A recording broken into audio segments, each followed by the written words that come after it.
And we are live, I believe. Hello, everybody, and welcome to Forever Rugby on Forever Sports. We are back. We are back. Rugby is back. And of course, with Rugby being back, we are back. We are doing live watch-alongs. It is the Stormers versus the Sharks, the first game of the Rainbow Cup South Africa, which I think, if we're going to be very honest with ourselves, we're quite disappointed at because it's not what we wanted to watch. But at the end of the day, we're going to take what we get. And the reality is, this is all about, for me, it's all about the British and Irish Lions series in July and August, and this is why we need to just sort of take what we get and just start monitoring players and seeing players get back to form. Some very interesting injury returns. We've got Steph Toy, who's back this afternoon, so it'll be great to have him back. Interesting to see how he copes. Siakliso, also another one who was struggling with a little bit of form, had quite a lot of injuries in the last sort of year, so we need to try and get him back up to sort of full fitness. So there are still some. Those are sort of the small things I suppose we try and focus on. Yes, we're not going to be going overseas. We're not going to be playing against, some of the sides you thought we were going to be playing against, like your Ulsters, your Munsters, and stuff like that. But at the end of the day, it's an opportunity for some of these players to play, and for some of these players to try and maybe step up and go for sort of high honours. So I think if you just keep that sort of mentality, then that's what we're going to have to do, and just try and make the best out of it.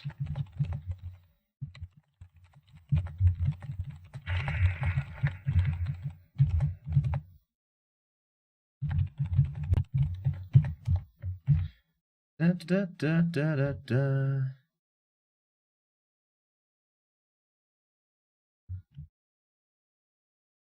Right, let's just get. If you have any score predictions, please do chuck them in the comments over there. We'll do what our score predictions are in just a moment. Just busy sharing the links, stuff like that, so we can get as many people as possible onto the stream. So yeah, let me know what your score predictions are. Who are you supporting? Who are you backing? What is your what value are you taking out of this game? Is it all about seeing if Steph Toy is up to scratch? Are we looking at maybe potential players that might be pushing for box spots? Are we actually taking it seriously? Do we think that this is another opportunity for a trophy? Yes, it's a domestic trophy, but trophy is trophy, and I suppose like side like the Stormers, you've been wanting some silverware for a while. Is this an opportunity for them to get some silverware? So. So kickoff in about 3 minutes. So let's have a look at the sides. So for the home side for the Stormers, with the injury to WATCHALONG, Damian Willemse continues to play at fullback. His position, I think, in my opinion.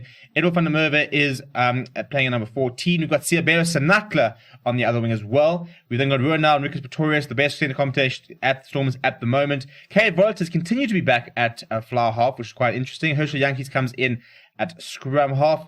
And then Willie Engelbrecht, who's there in place of Joano Augustus, who's been ruled out for the foreseeable future. It's a very good loose chair of Willie Engelbrecht, Peter Steph Toy, and Nawak Klaba. Marvin Uri, who's made a move from the north from the Lions. He starts next to JD Schickling. It's a decent lock combination there. And then all Springbok front row, Frans Malherbe, Skara Interbeni, Steven Kitsoff. Bongi Manambi starts on the bench today. A lot of talk about whether he will be at the Stormers for the rest of the season. A move to Sharks is in the works at the moment. Ali van Mark, Neil Investering are the other front row replacement. Then you've got Ernst van Rijn, Evan Roos, Paul de Vet, Adna van Reenen, and Dan Duplessis. Bongi Manambi, a very interesting sort of situation. And I think that the fact that he's not playing is largely to the fact that he hasn't signed a contract extension and they don't know if he's going to stay or not. John Dobson didn't say it in any sort of certain terms, but it was kind of implied that the uncertainty of his future did play a part in the selection. For the Sharks, a very good front row of Oxen Chair. Fez and Vata, obviously Dylan Richardson and Dan Jooste are both injured at the moment.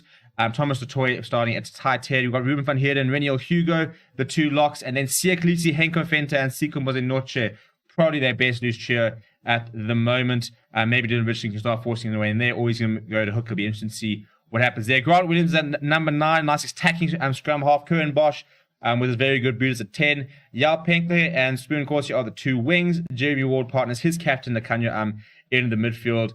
Apalele Fassi with all that pace at full back. And then on the bench, you got Karen from Furen into Tuko Mkuna, a very nice, talented youngster. And Vian Herbst, who's gone to the Sharks from the Lions. Played quite a bit of rugby in Durban before. Jay van der Mesh, a very talented youngster. Pepsi Buthelezi, former SA Under-20 captain. Sinele Nahamba, Mani Libok, and Werner Cox. So some nice impact players there, especially for the Sharks. Players who can come on and make a bit of a difference. as the players start to take the field. Sharks playing in white.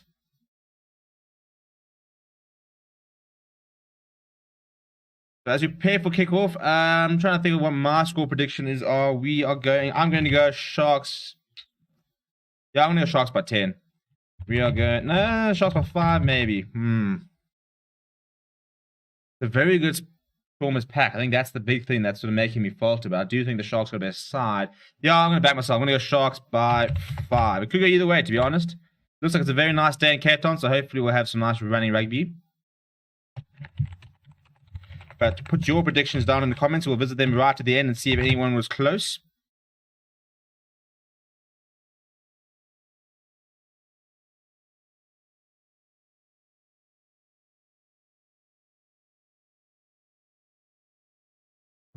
It is good to be back. It is good to be back. It is good to have rugby back on our screens.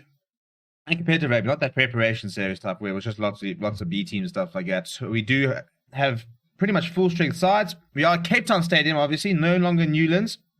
The Stormers have made their move. I think it's a good move, and I think there's a lot of history at Newlands, but it's Cape Town Stadium it's such a nice stadium. It's a world class facility, and I think when you've got that facility available, sentiment can only get you through so much. Let's make sure we get our clock right. Yucca Paper, the man in the middle. Sharks going to play right to left, which means the Stormers are left to right. Sharks with the kickoff. We have got kickoff, and Curran Bosch will get things underway as he goes. DSTV now is battling. And the first touch of the ball from Marvin Ori, who secures about 22. So last chance. Get your score predictions in the comments below. Stormers in possession just outside the 22. They've lost the safety, so they can't get into touch. And K. Volta asked Damien Willemse to get himself out of their own half. Oh, nice early run here with Sigurd Noche. This is where he likes to get the ball. And I think we've got an off-the-ball incident here, and we've got a penalty to the Stormers on the halfway line. So that's not a great start there from the Sharks. I think it's a bit poor. Number 1, Oxen Chair dropping the shoulder in, so it's an off-the-ball collision. So that's pretty poor from the Sharks to concede it's an easy penalty when they got possession back. And I think Cape Volta's going to have a shot at goal here. So somebody who I think was struggling a little bit with his goal kicking in the preparation series. It's about 47 meters, I suppose, pretty much straight in front.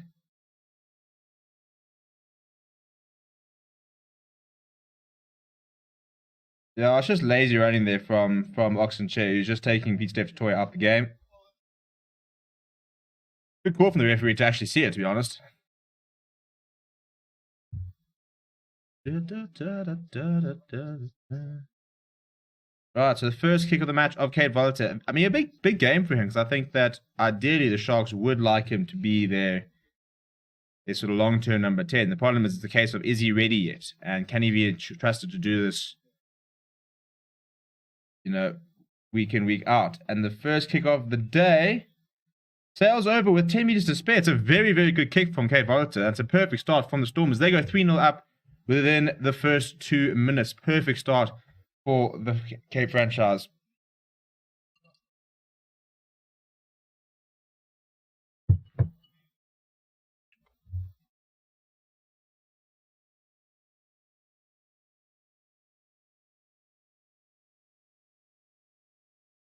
Okay, Cohen Bosch still trying to stick it around the 22 mark. This time it's inside the 22. And Marvin Ori once again fielding, but he does stay. I think it's been deemed to be inside 22, so Cape Volta can kick to touch, which he doesn't find. Ooh, Fassi gets through one. Big player Fassi, and so much speed there. And if DSU now could just stop buffering, it would be great.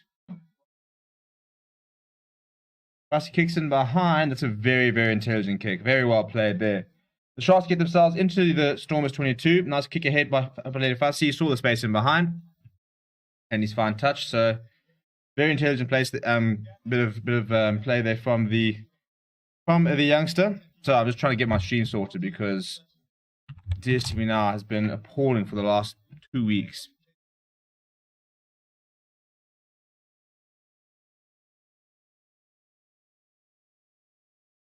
First line of the day. It's a good take from JD Schickerling. Eesh. We hit there on Vida Engelbrecht. Okay, Wouters got the save to 22. Tries to go across the park, but it's well fielded by Apple Fassi. He's once again back in the game. He can't get away from the game at the moment. I don't even think it's a DSC now. I think this is just broadcast. The entire broadcast has been cut. It looks like he was dragged into touch by Edwin van der Merwe. And he was.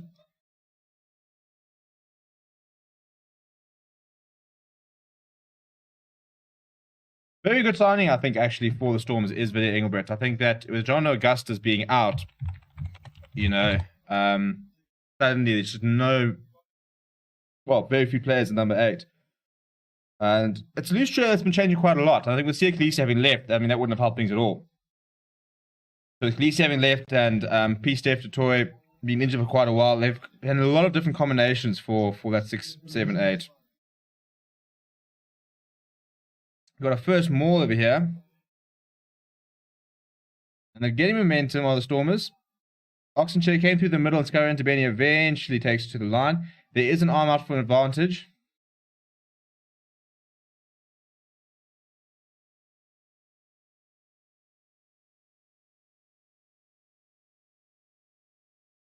And another penalty to the Stormers. And it's Oxenchair again. There's been 2 penalties the entire day, and they've both been for Oxenchair. So, for someone who, for me, is pushing for a potential box spot, pretty poor start from him.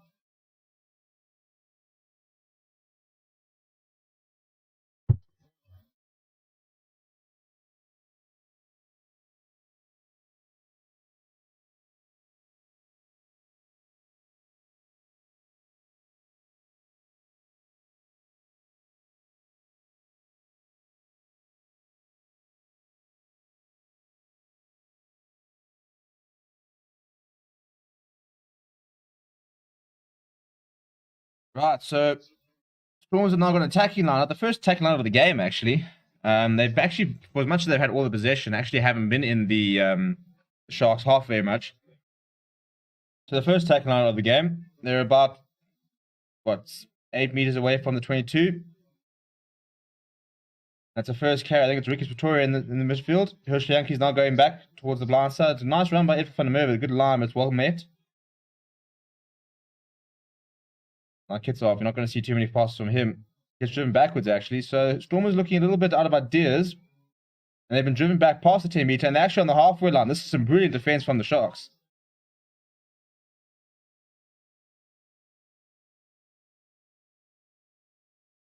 Now we're now inside. There we go. That's better. That's better. What? And he gets the offload. Phillips outside. Herschel Yankees. And we'll have a first cover of the game. Brilliant stuff from the Stormers there. I think you can sit there and say it's pretty poor defense from the Sharks, but Ruan now cut inside, brushed a couple of players off, and then a couple of inside balls, outside balls, and Herschel Yankees gets over for the first try of the match, and the Sharks looking a little bit shell-shocked early on, and my prediction of Sharks by 5, well, they're going to definitely have to start picking things up, because this has been a very poor start from the men in white.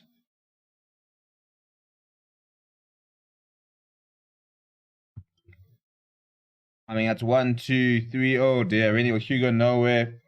And a missed tackle there. There must have been about 6 missed tackles here.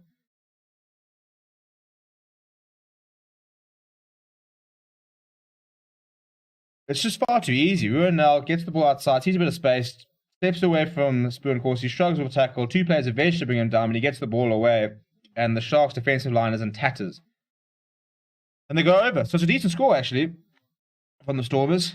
Yeah, I think Spoon Corsi probably the biggest. And I think it's Jamie Ward as well, who actually missed the no, it's 4 there. Can't really see the number because the quality's so poor. But Spoon Corsi was the one that missed the big tackle there.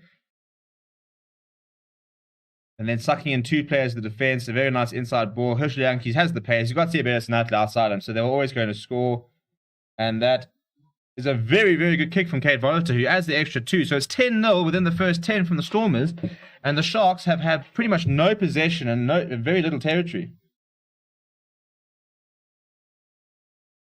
Yeah, Ruan now, Spoon Corsi, and that's Reniel Hugo that misses the tackle. Yeah, you can't miss 2 tackles like that and expect them not to score. It's very poor, actually.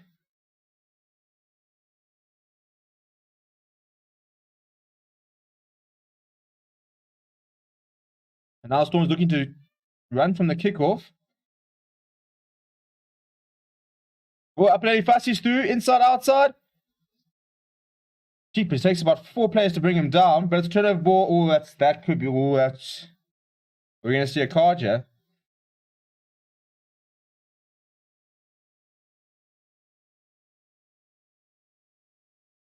So he initially went for a penalty and now saying a knock on. Trying to hear what's actually gone on there. It was a fantastic break that Apelele Fassi. He's had a very good start to the game and he's had the ball.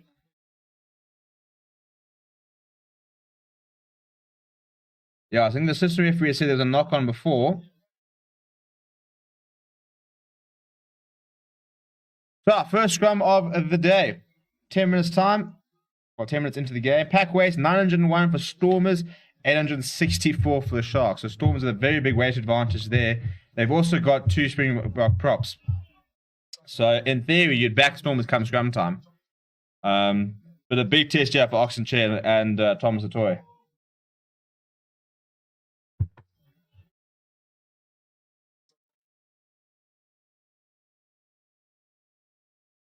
We have another reset here, just for a nice change.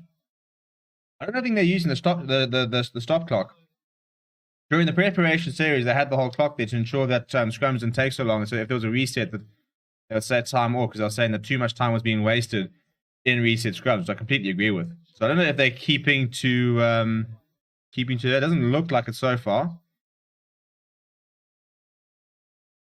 A couple of new rules for the Rainbow Cup is red cards. The player will leave for 20 minutes, and after 20 minutes, they can replace that player. He can't come back on, but they can bring somebody on. So if you get a red card in the 40th minute, you won't have to play the entire game with 40 men, just 20 minutes. And also a captain's review. The captains will be given one sort of opportunity to go up to TV judge if they see something. Decent scrum there. It's gone down. The ball's available at the back. And Volta finds touch towards the halfway line. It's a decent clearance. Nice exit play there from the Stormers. It's quite an even scrum, which I didn't actually really thought. I mean, you'd think that being heavier, having that experience, the Stormers scrum is expected to dominate. But it was a decent first effort there from the Sharks. And I think if Oxenchair and Thomas Toy want to work their way back into that Springbok squad, you know, what better way to do it than against the incumbents?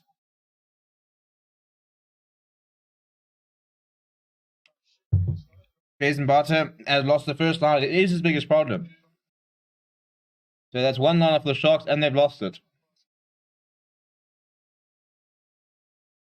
Ooh, Fassi's lost the ball forward.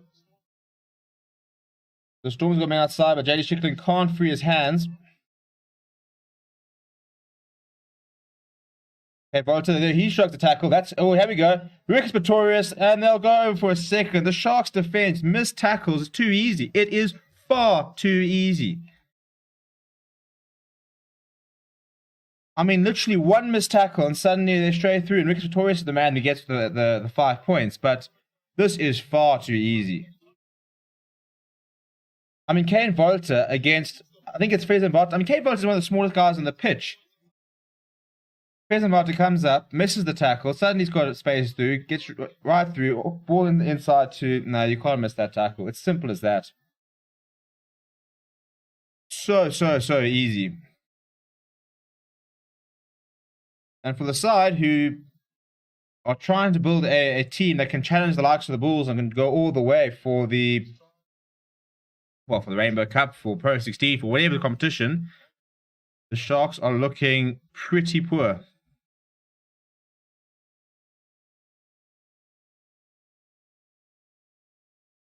Okay, Volta does some running repairs, just tying his shoelace before he takes the kick. He's had 2 decent kicks so far, actually.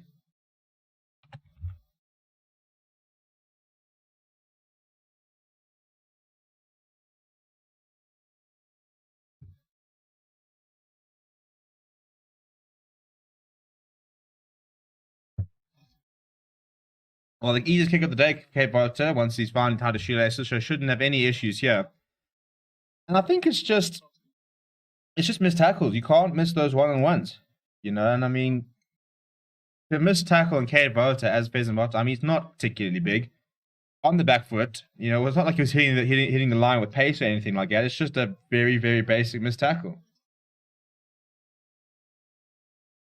Yeah, Fussy comes up to try and cut him off inside border Victoria. There's nobody in there, and it's easy as you like, but it's poor from the Sharks.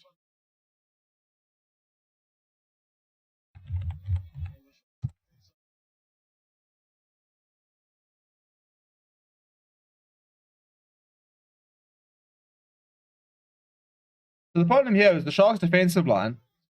Ooh, that's not gone well. That's not gone well at all. I think we're going to see a man in the bin here. Up in the fast, he's gone up for a ball, and his legs have been taken up underneath him by Seabela Sanatle. He's not landed well, which often means that there's going a bin. Alright, so we're going to have a look, but this doesn't look good for Sanatle at all. Up in the fast, he's landing, I think, on his neck, and if he has... up in the fast, yeah. Yeah, that's the yellow card there. I think we're going to see from it, at least. I mean, he's got no position to catch the ball. He runs straight into Apple Lefassi. He's jumped very high, and he's landed on the small of his back, which I think saves him. Right, so now the question is not what card is going to be. I mean, if it's going to be a card, it's going to be what card. Because Sanatle is not in a position to. I mean, you can see he kicks off everybody, hands on head. That was terrible. I think we're going to see yellow. No, red. Red card. Seabela Sanatle is off. And to be fair, I don't really like. Sorry, I haven't added the extra 2. I don't really like going to cards and stuff like that. But I mean that was terrible. And I think that in this particular instance, when 2 players are going for the ball and they are both genuinely challenging, that's fine. Go for it. But Sanatle was never in a position to compete for that. He was never in a position to compete for that ball. And literally pulled out and ran straight, taking out the legs of Fussy underneath them. And it's really dangerous. But what we are seeing, though, is we're going to see the first, at least in South Africa, instance of the new red card rule. So I'm just trying to sort out the red card here. Red card for the home team. So Sanatle will go off for 20 minutes. He can't play for the rest of the game. He's done. That's his afternoon done. But in 20 minutes' time, so at 32, 33 minutes,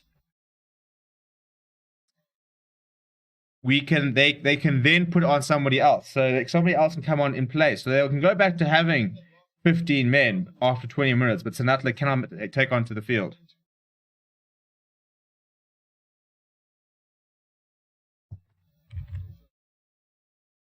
I don't think you can have too many complaints about that. It's not like he specifically went for him, but he was never in a position to compete for it. It is very dangerous. It could have landed up really poor for Fussy, so it's fair. And the Sharks have been gifted a way back into the game, and they sign of intent. They're going straight towards the line.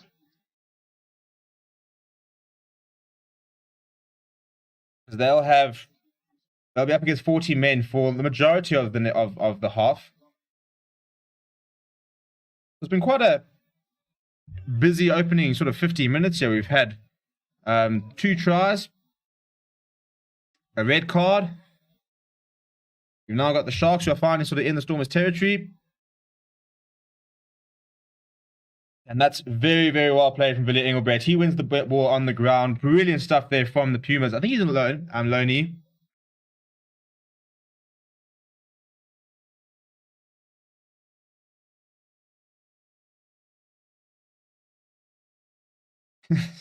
I don't think the Kanya Arm's going to use his referral on something like that. But he does have one. There is a captain's referral. So if the Kanya Arm is not happy about something, he can ask them to go up and check and have a look.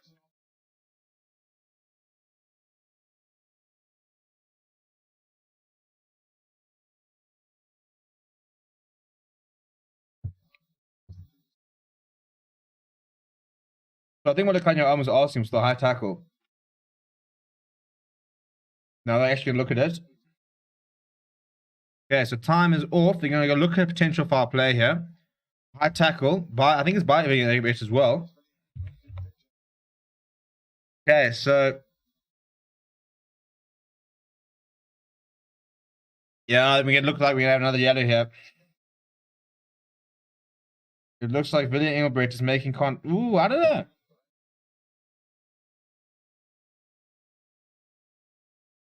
If you look at the different angles, the first angle makes it look as if Willie Engelbrecht is making contact with Van Heerden's neck sort of area.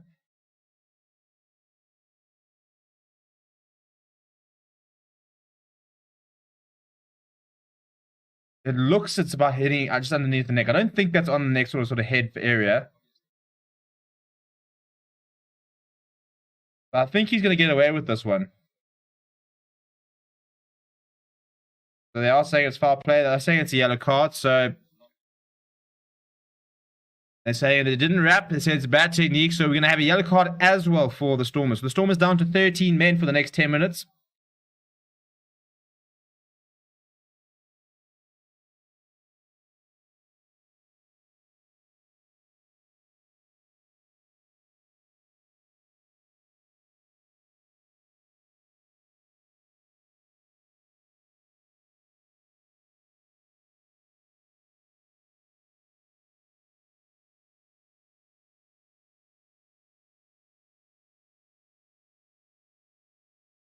Yeah, so it looks like there was actually a challenge from the Kanya which means he keeps the challenge because he was right. So, already what we are seeing is the captain's referral, where Kanya decided to go upstairs and he's won it, and he's got a yellow card from it, as well as a red card rule, which means that Sinatra will be off for 20 minutes, but then they can put somebody on after that. So the Sharks up against a 13-man Stormers side now. And Fezenbarter finds his man this time. It's a very good counter shove from the Stormers, but Fezenbarter goes himself. He was quite isolated, but they've won a penalty.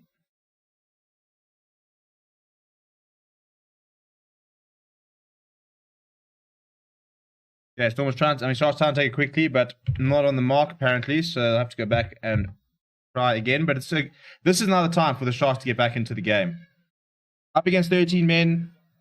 Right in Stormers territory. You also don't want to eat up too much time. You've got to get this try score nice and quickly.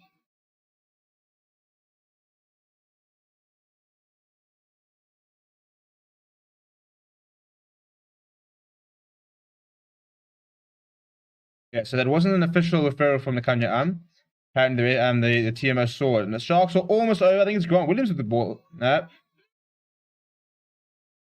The Sharks think they're over, and they are. Sharks hit back. They go up to 5 points. Thomas Latoya is the man with the ball. Sharks hit back against 13-man Stormers. So I think it was Khaleesi who had the first effort, and then Thomas Latoya who eventually gets the ball over. But the Sharks hit back in the 16th minute. And yeah, I think, after what was one-way track for the first half, it's just discipline that's now costing the Stormers. A poor judgment from Sabelo Sinatla saw him see red, and now a poor tackle from Willie Engelbrecht has seen him see yellow. And the Stormers are down to 13 men, and the Sharks are hit back immediately. It won't be the easiest kick for Curran Bosch, not the hardest either.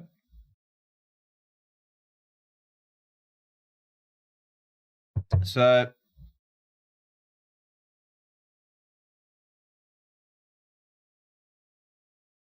it's Thomas Latoya versus Kay Bolity. We all know who's going to win that one.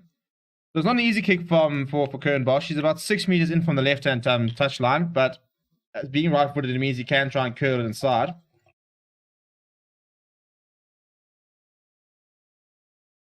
So you want to start towards the right-hand post. You start straight, it goes straight, and it sails through the middle. A fantastic kick there from Curran Bosch.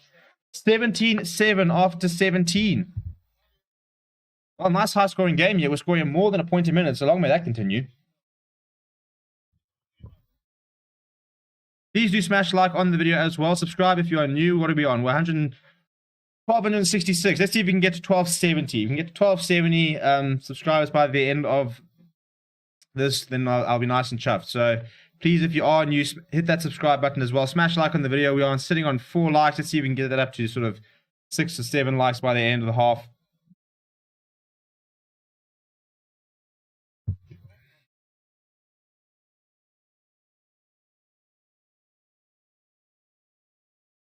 So the first kick up there from the Sharks. Ruben van Heerden, the man underneath it, takes it well.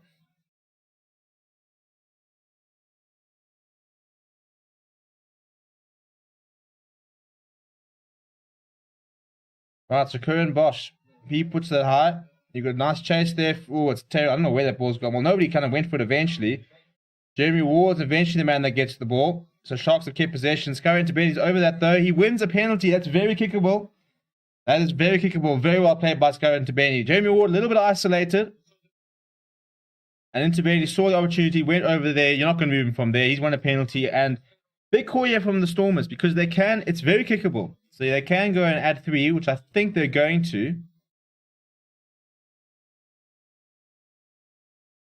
So you can get, I mean, they could give them that extra 3 points. So go 20 points to 7. But they could also kick towards touch and just try and wind the clock down a little bit until they can get their players back. Remembering that Stormers are currently down to 13 men.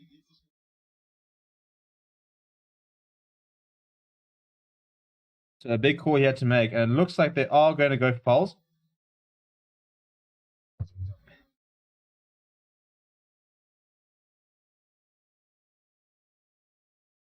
Okay, so I mean, it's pretty poor from the Sharks. I mean, when you think you're playing against 13, now it's trying chance to catch up, and they're going to concede 3 points, and Volta will not rush us at all, so he'll try and wind down 2 minutes. He's kicked well so far. That looks like another very good one. It sails through the middle, and the Stormers extend their advantage. The last thing the Sharks needed, the last thing my prediction of the Sharks by 5 needed it. But we continue to score at well over a point a minute, so long as that can continue, because we're going to be seeing a 90, 100 point game if the scoring rate continues. Quite messy so far, to be honest. I mean, you look at the Stormers tries, and they've, let me not go over there, and they've been resulted of missed tackles, and then a couple of poor penalties. I mean, 2 cards.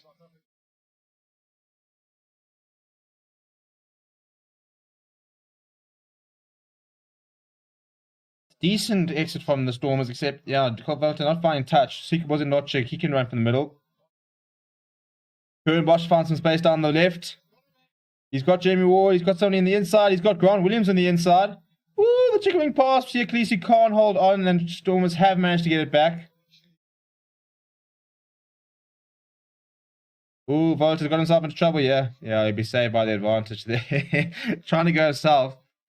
And I tell you, if Siakalisi managed to hold on to this, they could have gone all the way here. Trying to see who it's for.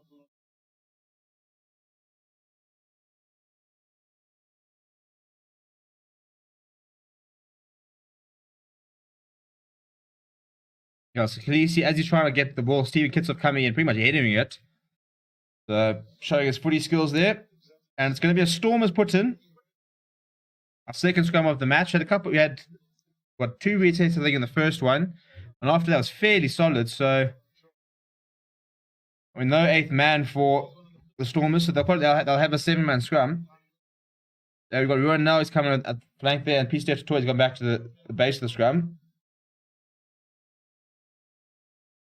But if there was ever a time for a scrum penalty, this is when the Stormers would want it.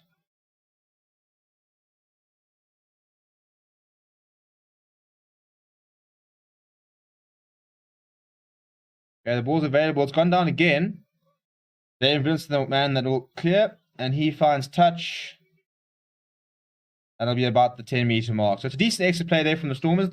Scrums have been quite even, actually. I mean, that one going down again, pretty solid from both sides. I wouldn't say... I mean, the Sharks putting a lot of pressure before it eventually goes down, but I don't think it's...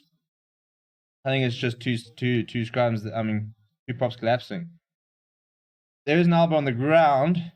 I don't know, when it comes to scrummaging, it's so 50-50 at the moment. Right, so the Sharks against still a 13-man Stormers side will want to try and get some points here. They're inside the half. The terrible line-out.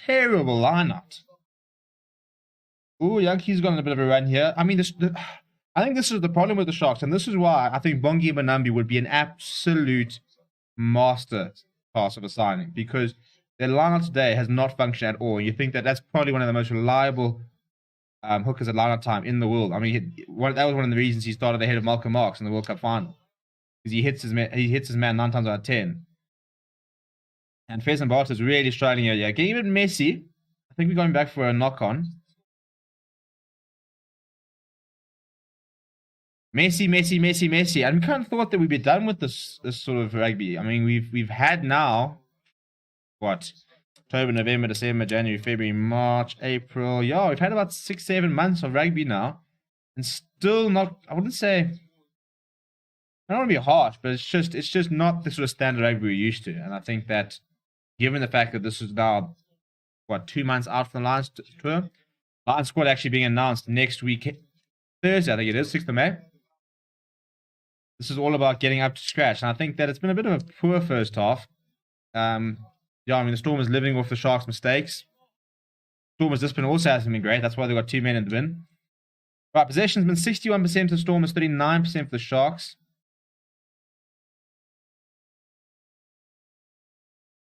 We've got a Shark scrum here now, inside Stormers territory.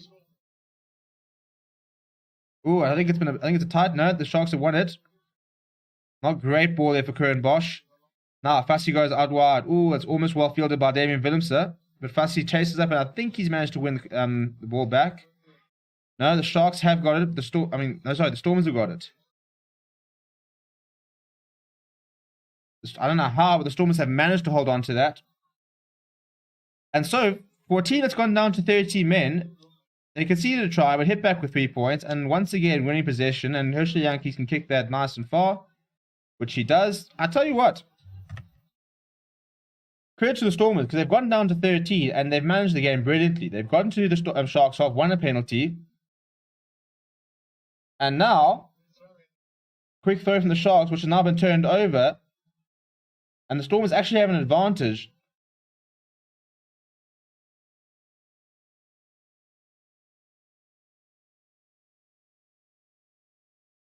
And another penalty. Another penalty. The Sharks just cannot do anything right at the moment.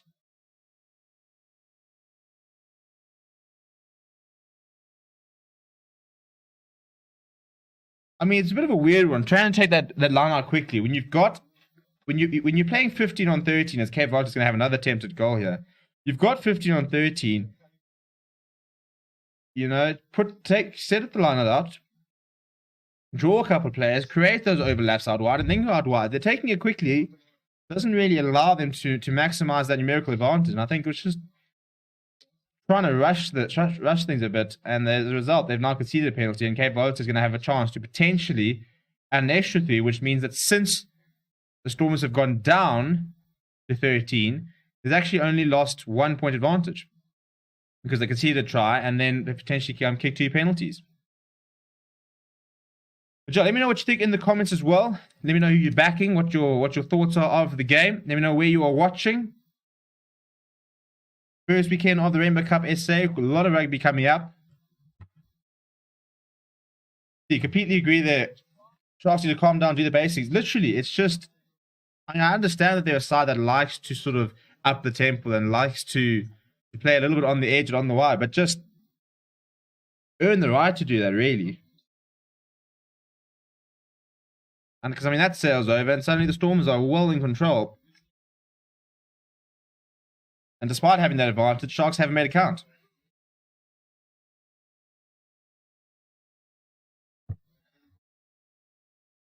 Grant also saying Sharks too eager to play against 13 men, which is fine in terms of wanting to try and maximize the time, but just, you know, set up the line out. Just slow things down a little bit. Set everything up, and the advantage will come. You know, you go through a couple of phases, there will always be an overlap. That's how it works when you're 15 on 13. I think we just got Fassi, who's just knocked into touch. And here comes Willie Engelbrecht. So the yellow card is over, and the Stormers have managed to score 2 penalties and can see just 7 points. So it's been a 1-point game, really, since Engelbrecht left. And in 5 minutes, the red card could be replaced, so it'll be back to 15 on 15. So I think that's a massive, massive opportunity that the Sharks have lost. I mean, had that numerical advantage for quite a long time and not making any progress. And now the Stormers set up a maul, which is moving. And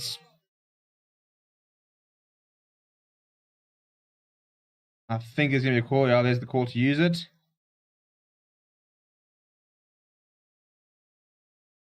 I think they should have used it. I don't think this is going to come out.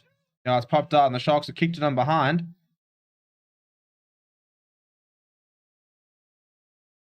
And Kate Walters knocked it on. So the Sharks will have a scrum right on in the 22. And I think that's just the Stormers keeping the ball in the ball too long. Skyrim Tabeni had the chance to give it to Hershey Yankees and use it, opted not to, and as a result, they've lost out. Kate Walter just losing his footing as he was going down, knocking the ball on. It was a good chase there from Grant Williams. He's been everywhere actually. One of the positions that the Sharks have got a plethora of options. When you got Tanea in the Hammer, you got Jaden Hendrickson, now Grant Williams coming through, playing some really nice rugby, very, very quick, very much a live wire scrum half. So we're back to Stormers having a full scrum. Still a man down on the wing. Much better scrum there, and I think Hershey Yankees, no, he's read it well, but so Grant Williams will be caught on the ball. Support does come back though, so will be available. Now, this is where the Sharks need to be patient. Go through a few phases, earn the right to go wide. Henko Fenton now, he's well supported by Sikimo Zanoche. Williams going down towards the blind side. Curran Bosch matches up into Benny. But he's not going to get past Steven Kitsoff. And there are two Stormers players over there. And you're never going to win that fight. Curran Bosch up against Namaklaba and Steven Kitsoff. There's only going to be one result there. Big game for Namaklaba, with John Dobson saying that he is the natural replacement for Sia Khaleesi. So with Khaleesi playing, a really nice opportunity for him to stand up and saying, well, you know what, we actually don't miss you, mate.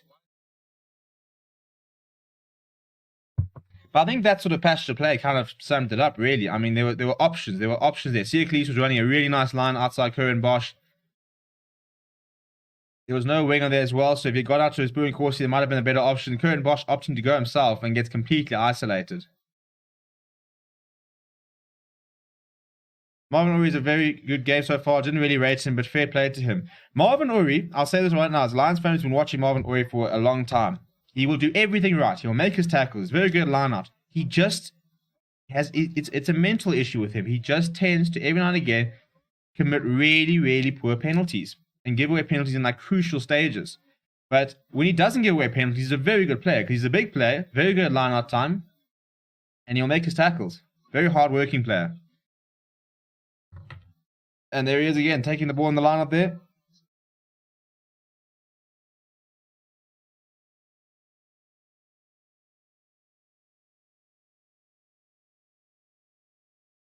A bit better, yeah, and they've got an advantage as well, Stormers. So they've won about 10 meters so far at the maul. They've got an advantage, so they'll use it. Rick's Pretorius there. New advantage there. Okay, so there's a second penalty there, so it's a much better angle here. So Stormers could probably kick this one over as well. And the Sharks are giving themselves no opportunity of getting back to this game just because of discipline.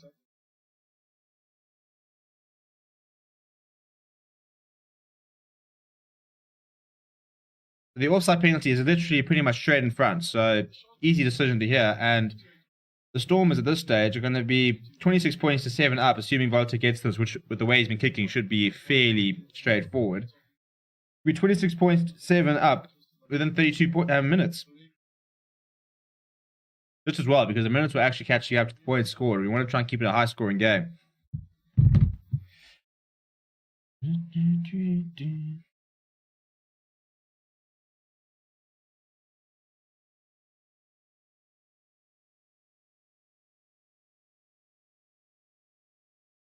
Much better performance today for Volta from the kicking tee. I thought he was a little bit poor during the rain, and as I say that, it goes to the left. Never mind, scratch all that.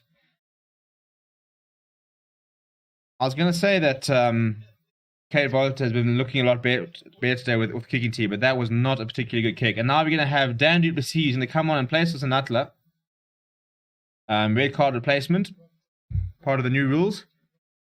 I was surprised not to see Harron Andrews for the Sharks. Is he injured? I was also trying to find out. I haven't seen anything that he is injured. He's kind of just sort of been phased out. It was quite weird because I was actually very impressed with how he was playing towards the end of last year. And then all of a sudden just didn't seem to be in the frame. JJ Van der Mesh suddenly had the run on him. So as far as I understand, he's not injured. And Grant Swart saying Nama Clubber has Springbok written all over him. Oh, I agree. I think he's a lot. Loose forwards have never exactly been an issue for South Africa. A lot of really good players in and around the country. Clubber's one of them. I think Vince Tuka's one of them. I mean, you've got people. I mean, now you've got Marcel Coetzee back, Arno Boerta, Albert Lowe's playing brilliant rugby. A little Richardson, depending on where he decides to settle in, is another loose forward option.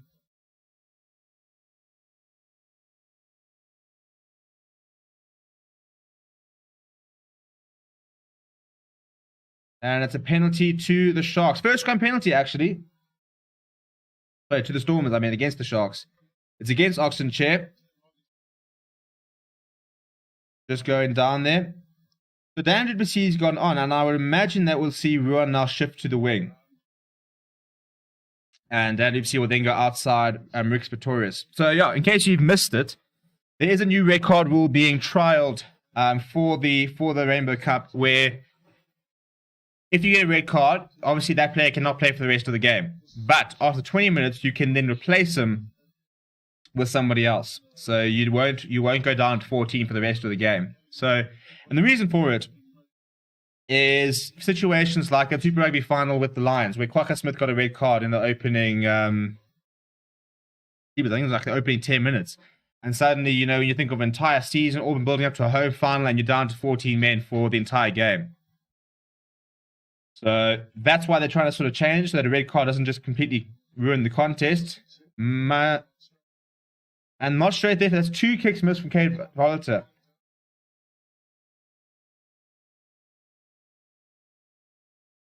And Dan du Plessis on the field. So Storm is back up to 15 men. So I can take the red card off, just even though there is still obviously has been a red card. A bit of a weird concept, that. But it'd be interesting to see how it goes and what the feeling is about it, because as a Lions fan, it was heartbreaking when you think that there was like your entire season came down to that moment, and because an early red card and suddenly that's it gone. So a very interesting adaptation of the law to actually be able to make it 15 versus 15. Interesting to see if this now becomes the norm. It's being trialed here and obviously in Europe as well, where there is a Rainbow Cup going on as well. Yeah, so it sounds like Sharks just need half-time. They really do. They really, really do. They've actually had 2 sort of get-out-of-jail frees, really, with the last 2 kicks. The Stormers could have easily been going into the change at 29-7. But you know what it is? One of those things, when you seem to be playing well, the bounce of the ball favors you. Sharks have actually won advantage. I mean, the possession back here inside the... That doesn't just sum it up. The Sharks win possession back inside the Stormers' half, and in doing so, get themselves in a position where the Stormers go straight over the ball and won another penalty for not releasing. Stormers can't do much wrong at the moment, and unfortunately, the Sharks can't do much right.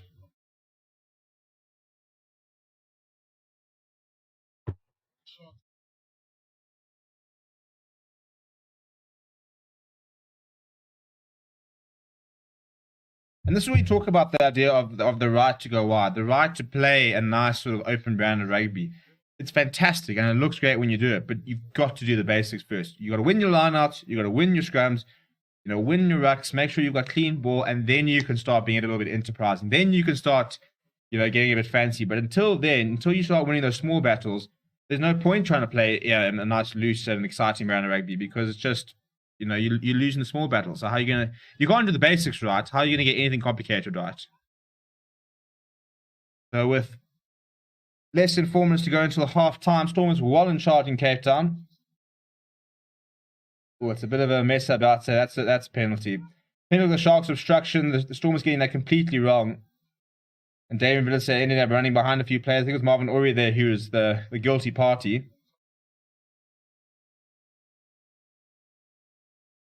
Andrew saying, how is Khaleesi playing? I think the Sharks in general are playing pretty poorly. I mean, I wouldn't say... I'm going to try and pass the stats at half-time and see if they're actually doing individual stats. I think the only person who, for me, has had a reasonable game for the Sharks is... Grant Williams has tried hard. I played fast. He's looked good when he's had the ball. Yeah, I'd say solid. I wouldn't say much special. I wouldn't say he's poor, Khaleesi. He hasn't had much to do, though, because the Sharks have been starved of possession. When they have got possession, they've just sort of thrown it back up. Don't say, not sure I'm in favor of this red card law. It doesn't feel like a punishment. It's such a difficult one. I think that, because I was also very much, you need to know what you do. And if it's a red card defense, then it should be a red card. And that's the whole thing. Because, is it much of a punishment if it's an extra 20 minutes? So maybe, I don't know if you look at it making it, Sharks won another penalty here, by the way. They're on the 5 meter.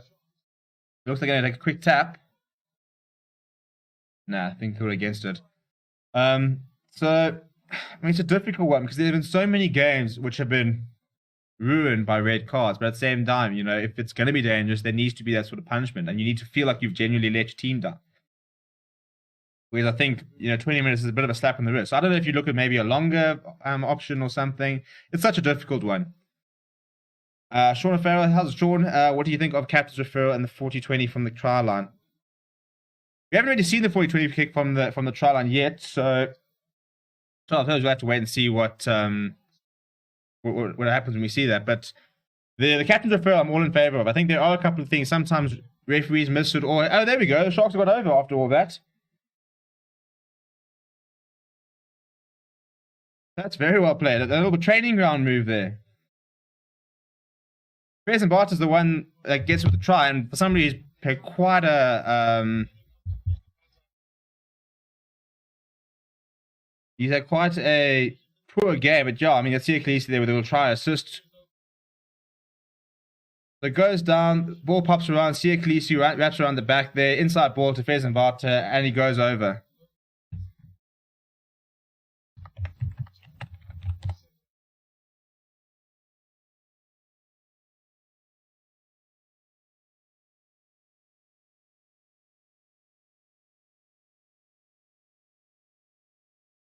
Yeah, 40-20 kick is a rugby league law. I'll explain it now. Let me just try and sort this, the clock out and stuff. And the scoreboard. So we're up to 12 for the Sharks with the kick to come from Curran Bosch. It's 8 seconds, so I don't think we're going to see... We might see a kick off, I suppose. And that's going to go towards the right. It's a poor kick from Curran Bosch. I think we will have a restart.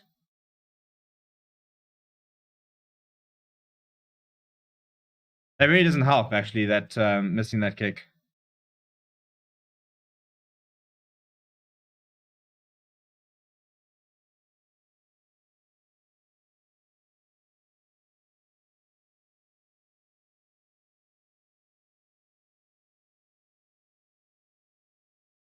Okay, so there is a kick-off. It's a very, very good take. I think it's Byrne Corsi that's taken it.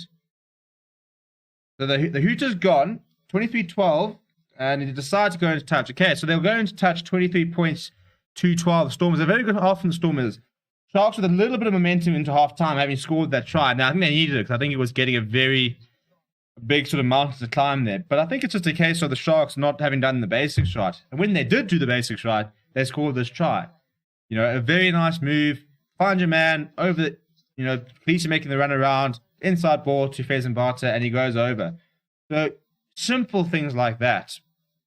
And they've scored a try. I think that's probably what the Sharks need to do more of, keeping it simple, because it's not like the Stormers were playing this incredible open brand of rugby where they were, free-flowing and stuff like that. They were kind of just living off the Sharks' mistakes. A missed tackle here and there, and suddenly the line opens up. Grant saying the Sharks look like a team not used to playing with each other. As a Stormers fan, long may that last. I'm not sure that red cards have ruined that many games. What I think the problem is as well is we are seeing more red cards. And I think if you watch the Six Nations, jeepers, there were a lot of red cards. There were a lot of yellow cards, a lot of red cards. With the laws changing and then being so serious about, tackling and dangerous tackling and foul play and stuff like that. I think because of that, that's why they're trying to sort of mitigate it. Skills! How's it, chap? Any reason why Supersport don't put up the YouTube highlights of the games anymore? I think they will for the Rainbow Cup. Yeah, no, they weren't doing anything for the preparation series. They weren't doing any highlights. They weren't doing live stats. They weren't doing anything like that. I think a lot of it is because the stats and stuff like that is outsourced. Places like Opta and those sort of things do all kind of stats stuff like that. And I think that because it was the preparation series or kickoff series or whatever, and it wasn't an official competition, I just don't think they could be asked, to be honest. So we'll see, but I'm pretty sure that there will be highlights of the games put up on YouTube. If not, then I'll see if I can find some stuff and maybe chuck something together. We usually post any highlights. If we've got videos and stuff and highlights, we usually do put it on our website, favouritesports.net. So check out the website. We'll try and have highlights up as soon as we can after the games. So if they don't do it, then I'll try and see if we can find some clips on Twitter and stuff like that and put together something where people can watch it back. So keep a lookout on favouritesports.net, and I'll try and make sure there's something there. We'll put up the highlights. If they put it on YouTube, then we'll put the link on the YouTube on our site. But hopefully there will be. Grant saying Curran Bosch has such a smooth kicking start. I mean, one of the best kickers in the country. It just looks so natural for him. I think that's why he's got such a big boot. Even watching him at school level, he's an unbelievable striker of the ball. And that's when it's all about timing. You don't have any massive run-up, don't need anything complicated. You just time the ball really well. Right. Trying to see if we can find some live stats of the game, which I suppose will be a telling to see if they are actually doing stats.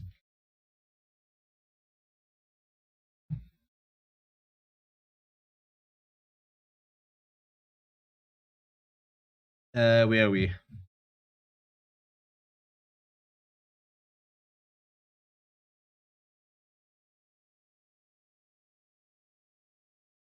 Yeah, it doesn't look like there's too many places doing live stats stuff. I want to try and find the tackle count, that kind of thing.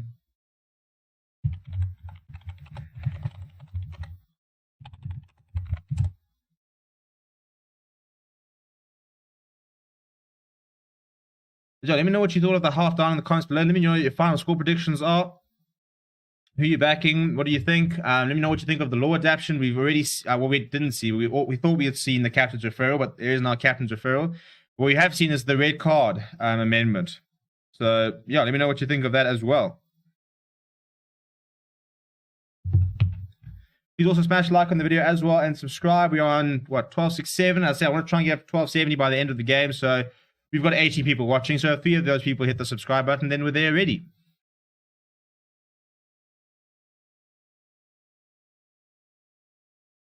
Right. Give me some stats. There we go. Okay, so we've got a little bit of stats here. Thank you, Ultimate Rugby, for actually doing something. So possession was 62% for the Stormers, 38% for the Sharks. Territory was 53% for the Sharks, 47% for the Stormers. 2 tries apiece at the moment, 2 conversions to 1. And here we go. So the defenders beaten, the Stormers have beaten 8 defenders, the Sharks have beaten 6. Clean breaks, been 2 clean breaks apiece. Offload, 7 offloads from the Stormers, just the 1 offload from the Sharks. 4 turnovers, 1 by the Stormers. I think that's probably quite a telling stat.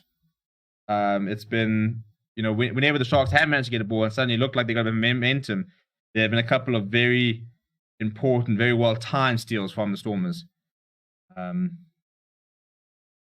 Not a lot of kicking actually across the half. I mean, we've got 10 kicks from the Sharks, 16 from the Stormers, which I don't think is too much. They genuinely have tried to keep the ball in hand. We have played a lot of the rugby we haven't played much rugby in the middle of the park, to be honest. Tackles made, the Stormers have made 28 tackles and missed 6. The Sharks have made 38 tackles and missed 8. So not brilliant tackle success rate. I mean, the tackle success rate for the Stormers is 79. Well, in fact, they're both 79%. So that's not great. You need that to be sort of closer to 90. The Stormers have not lost a ruck yet. The Sharks have lost a 81% ruck success rate. The Stormers are operating at 100% line-out success rate, with the Sharks just 62. They lost 3 line-outs. And I think that's a big problem for Fez and Barter, because you can't lose 3 line-outs at the end of the day. You can't be losing 6 line-outs across the game. In pressure situations, when you're trying to get back into the game, you can't be missing your man. And I think he does it too often, unfortunately.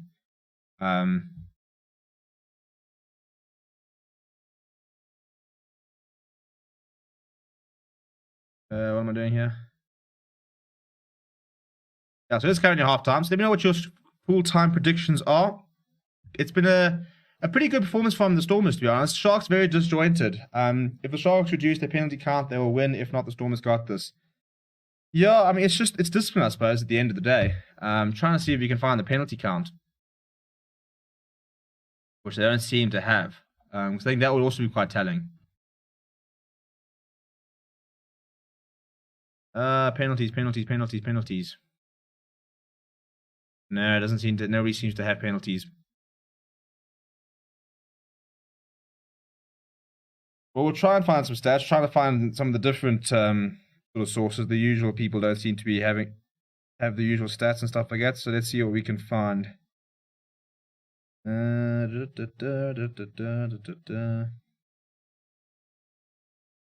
the date today? We're on the 1st of May.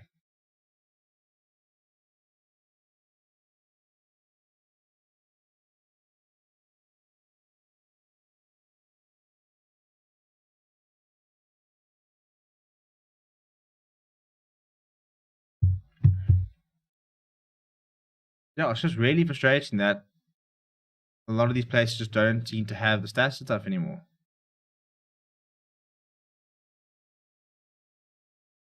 Yeah, I just want to try and find the penalty counts. I think that'll pretty much show the reason that I think the Sharks have been so poor. But also think like it's one thing to see a lot of penalties. It's also about where you can see the penalties. I think that's also been a big problem. Is the Sharks conceded a lot of penalties in very kickable positions, and Cape Verde was kicking very well. Missed a couple of easy ones towards the end of the half, but if you had missed and kicked those two, then the Storms would be well in charge with 29 points to 12. Stormers should win, but I want the Sharks to give it a good go. Yeah, I mean, as a neutral, I just want good rugby. When it comes to the Lions game later, which we will be live for, so come and hang out.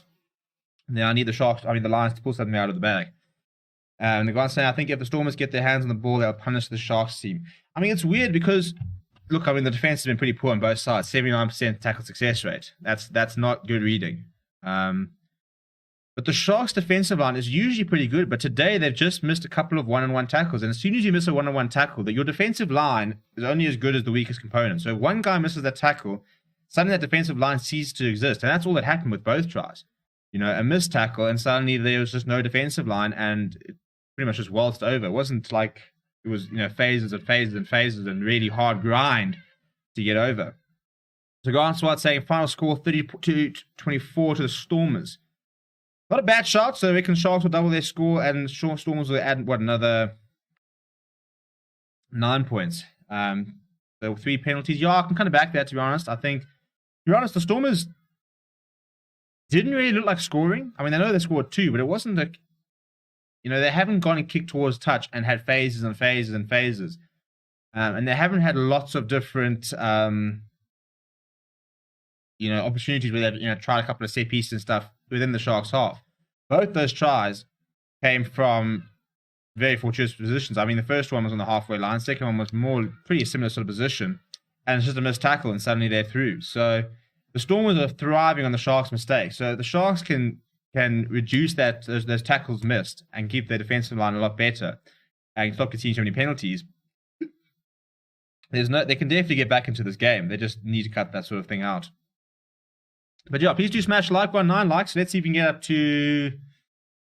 Be optimistic. Let's see if we can get up to 15 likes by the end of the game. Also trying to get up to 1270 subscribers, so 3 left. So if you haven't subscribed, please do. Bottom right-hand corner there, click that subscribe button. There are 20 people, I think about 17 or 20 people watching. So yeah, if 3 of you people subscribe, we're up there. Lions versus the Bulls.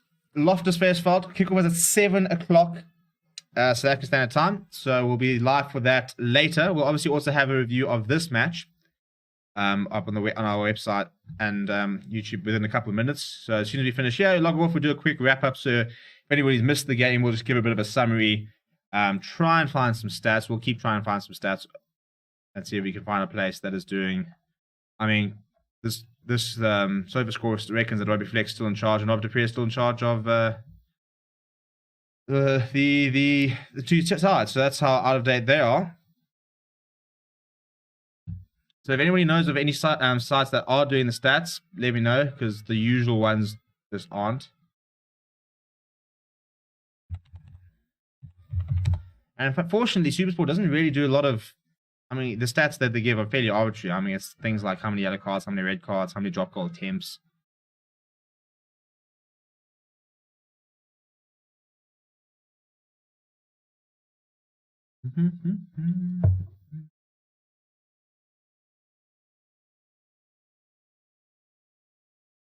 Okay, so Grasswat's amended 37-22 to the Stormers.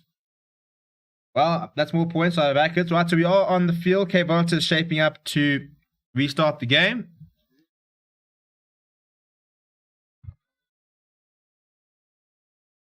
And the time is on, and we have got kickoff for the second half. Stormers now playing right to left. They lead 23 points to 12.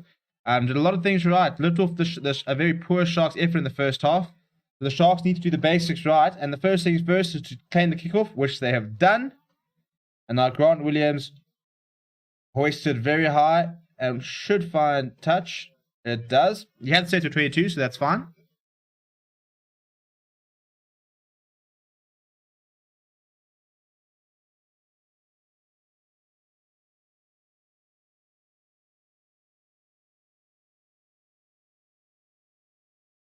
Right, so an early chance here for the Stormers. Cape Volta takes it up. He steps inside, tackled there by Garcia Khaleesi.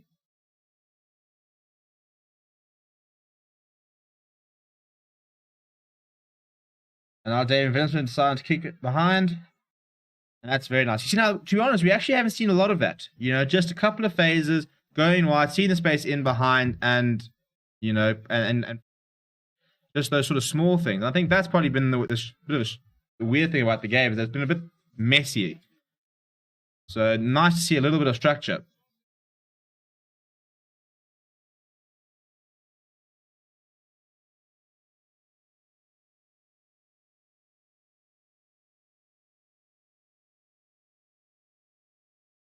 Right, so now, first things first, Fez and Mate, it's a defensive lineout, so he needs to find his man. The Stormers will definitely compete this. Which their Doug is a good lineup there. Cohen Bosch. So Sharks trying to find some space, and Cohen Bosch puts it high. Willis has read that well. Ooh, and he's turned Spoon Corsi as well, and found some space down the middle. Another clubber's there. So the Stormers have suddenly got the ball inside the Sharks territory. Ruan now, it's a very good read. Now Lekanya trying to kick through, and that ball just never came down. He kicked it straight into touch. So a bit of a get out of jail free there from the Sharks. It wasn't a great exit plan.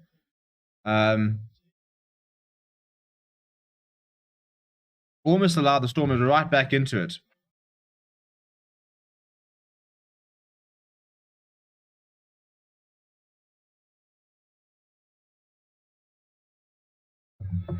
Volta once again going himself. For somebody who's so small, he backs himself.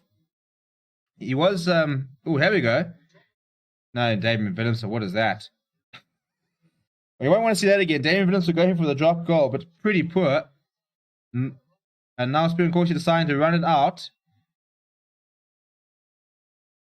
He's managed to get away with that. I'm not sure that was the right call, but he's, yeah, well, I suppose if it works, it works. Grant says, go into being another club is having a field day at the breakdown. Oh, yeah. Oh, my. No, Bobby. How have you done that, mate? How? How have you dropped that? I mean, if he had kept them, Marvin always knocked this on, literally juggled it, and he would have gone straight over. But can't hold on. Big smile on his face, but he'll know that he should have done better there.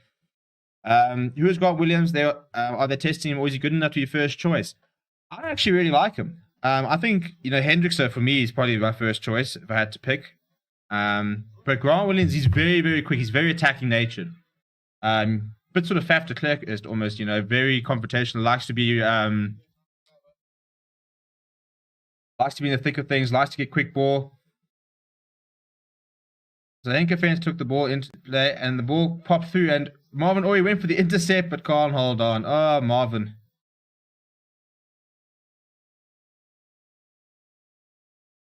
Oh, it's a big scrum from the Stormers. That's sort of the dominance that we decided. But they go blindside. Now, of course, P. Steph Toy gets across to make the tackle, but he has kept the ball. It's a nice run there. Now, Oxen Chair. You've got a sub on the field. The Sharks trying to run it out here. Good run, good line by Lacania. I'm very good hand. Sikamo de Noche out to wide. They've still got it. Up to Fassi inside Jeremy Ward. Grant Williams is there. If they can hold on to this to recycle, this will be a fantastic try. They can get it. Up to Fassi, very good defensive read there. Lacania, he goes out wide. Who's there? Oxenchair, he's got Sia Khaleesi outside him. Khaleesi, great tackle. Oh, what a ball. Oh no! Spoo! That was scintillating. Now that's the Sharks we've been waiting for. That is it. One side to the other side. I mean, from their own 22 to the Stormers 22. Throwing the ball, a couple of inside balls, a fantastic pass right at the end there by Sia Khaleesi inside to Spoon Corsi. Some great hands there from Uppley to Fassi. Jeremy Ward as well. And that's the Sharks that we've been seeing in the last couple of years. Some really good hands there. I think it's Cade Valto's caught offside there. And now the Sharks going towards the corner. That was the best piece of play we've seen all game. And to be fair, the Sharks have not really... They've tried to run it out a few times. And once again, they're backing themselves there. It was a really good line run from the Kanya who set it all together. And just ran straight through the middle of two players. And he just always gets that offload. And when you can get that offload in the tackle, and I think that's what, for me, in the last 2-3 years has made rugby so entertaining, is the offload game some of these players suddenly are having. People like Archie Snamer, you look at the size of him, and suddenly he's getting his hands through tackles, chicken wing passes, little pop passes. It's brilliant to watch. And this is a really good maul here from the Sharks. They've got an advantage as well.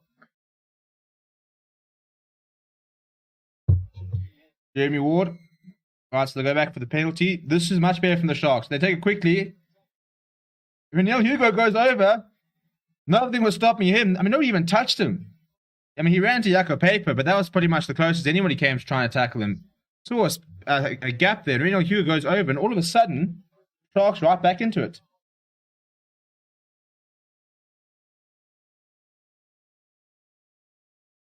Right, so they're going to have a look. So the time is off.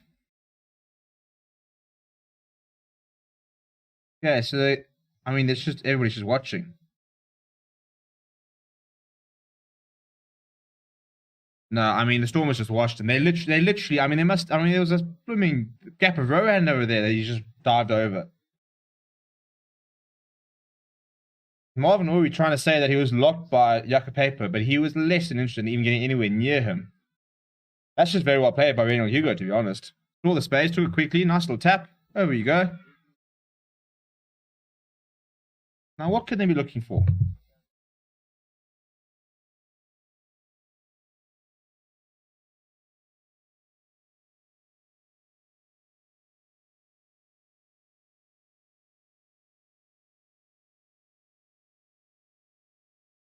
Hang on. Willy Engelbrecht.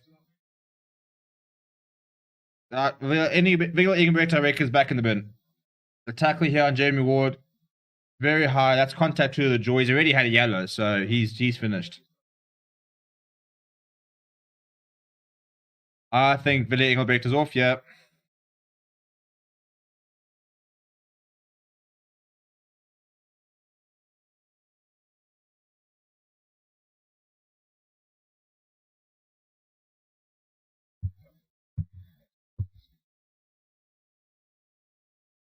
Yeah, that's Willy Engelbrecht on debut for the Stormers. Yellow card in the first half. You have another yellow card, so that's a red card for him. Can't really complain. Needs to get those tackles lower.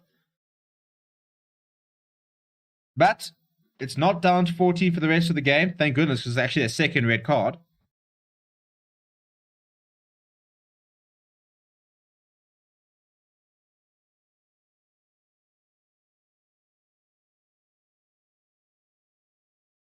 Yeah, look, I mean, debuts don't get much worse than a red card, eh? Also, not even just a red card, two yellows. So I don't think you can complain too much. The fantastic players, Willy Engelbrecht. I really do like him. But, yeah, so he's off, which means that the Stormers are down to 14 men for the next 20 minutes, and then they can bring on somebody to replace them. So Ernst van Rijn, Evan Roos. But they're very similar, just he needs to get lower.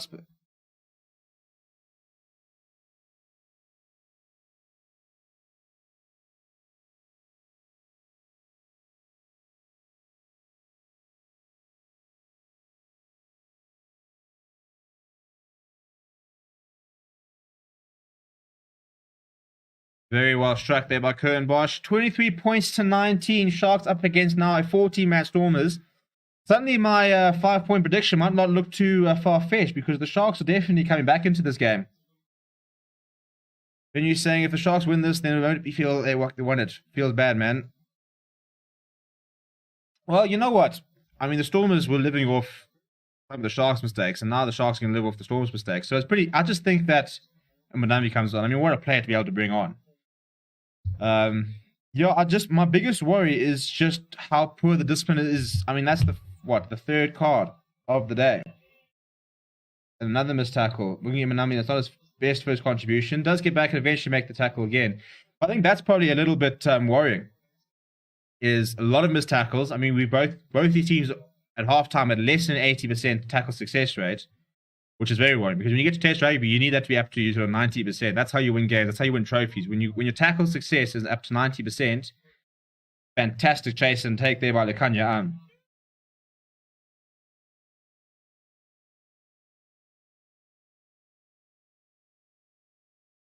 Okay, so Bongi Manami's on for Skara and Tabeni. And look, you need your big players to stand up in the big moments. And all of a sudden, the Kanya seems to be going into this game. I believe Fast has been pretty solid. Okay, Volta shifting onto his left foot. It's well read by Bosch. He chips and chases. But well read by Kate Volta, who also steps inside, so he's got the safety of touch. But he gets completely swamped. Sia Khaleesi's turned it over. Grant Williams. Oxen chair with the gap. And again, Jeremy Ward. Oh, hello. And they threw again. Reniel Hugo, what a game he's having. And the Sharks are over and into the lead. A brilliant steal there by Sia Khaleesi. A couple of passes. They're almost an intercept by Rick Pretorius, but the ball then landed straight in the hands of Reniel Hugo. And he goes over for a second within the space of about 5 minutes.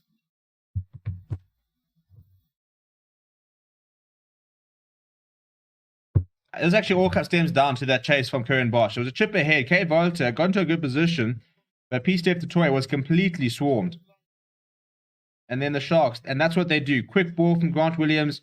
Jeremy Ward almost passed straight to Rick Pretorius. He can't hold on. The ball lands straight into Reniel Hugo's hands, and he trots over and says, "Thank you very much. I'll take my brace." All in a day's work, really.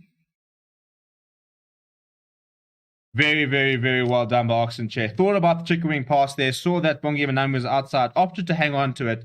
They managed to recycle it nice and quickly, and that's what then gave them the chance for Reniel Hugo to go over. Grant was saying, Engelbrecht needs to fix his tackle technique. Yeah, I mean, it's simply, he just needs to get low, I suppose. You know, you don't want to, I mean, you want to keep the physicality, but it needs to be legal. And if you're hitting, yeah, that's where you always sort of want to hit. If he's hitting there, you can have no issues. But as soon as you starting up here, you're always going to go up, and that's always the issue. Kind of saying, let's go, boys. Yeah, the Sharks are coming straight back into this. And they're into the lead, 26 points to 23. Now, Willie Engelbrecht can look upon and discuss, but at the end of the day, they were both cards. And this is what I said. Your big players come through at the big moments. Fantastic steal there from Khaleesi. Oxen Chair really good to hold on to the ball there.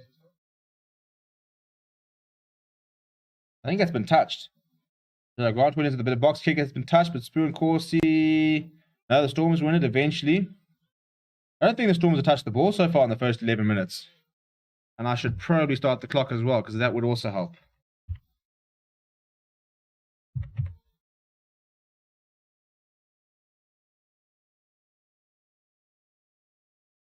Now Damien Willemse kicking behind. It's a poor kick. Nothing there, really. Up in there, Fassi. Inside, outside of Rick Pretorius. Hands off. Edel van der Merwe. He's got Jalpenke who chips ahead. And he tackles him. That's very well played by the wing. Lekanya all the way trying to steal the ball, but the Stormers do eventually steal, but they've pinned them back all the way back to their 22. It's like a whole different Shark side all of a sudden.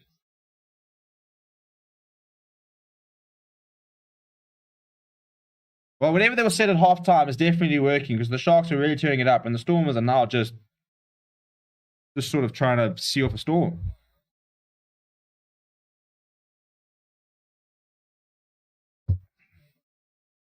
Yeah, and Hershey Yankees deciding to go straight to touch, slow it down. Probably a good decision, actually. It's exactly what the Stormers need. But the Sharks not letting the rest go. No, Grant Williams, inside, outside. He's through.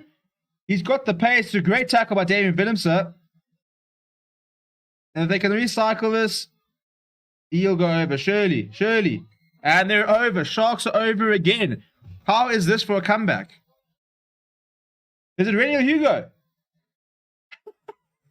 It is too. How's that? How many times does a lock score a hat-trick? Not even just a hat-trick. He scored a hat-trick in 12 minutes. This might be the single greatest 12 minutes by a lock in the history of the game. I mean, it's brilliant by Grant Williams. Fantastic gap there. It's a great tackle by David Willemse. But Jalpenke, and I think that's Enko Fenter there. And then Rennie Hugo up against Hershey Yankees and Bongi Manambi. He went nice and low. I think he had Sia Khaleesi behind him, who then came and helped him out. I think it's Spirin Corsi. It's President Barter who eventually helps him over the line. And that's a hat-trick for the number 5.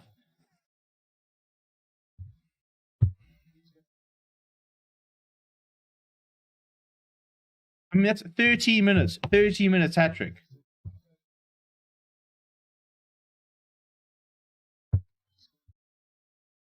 And so somebody was asking about Grant Williams. That was all manifested from him. Quick line up there. He saw a gap. He's got so much pace. He is literally electrical when he gets that ball. Very sort of Hershey Yankees like. He's got so much pace. Got a really, really good burst of acceleration. And yeah, nobody could touch him in 14 minutes. We got across. Kern Bosch now to add the extras, which he does. That sails straight through the middle. And the Stormers, I mean, this has been what? I think it's been 21 points, 21 unanswered points in the second half. All smiles now for the Sharks. As I said, whatever Sean Everett said at halftime, I don't know if there were a couple of Red Bulls that were taken. I don't know if Sia Khaleesi was supplying the boys, but it's working.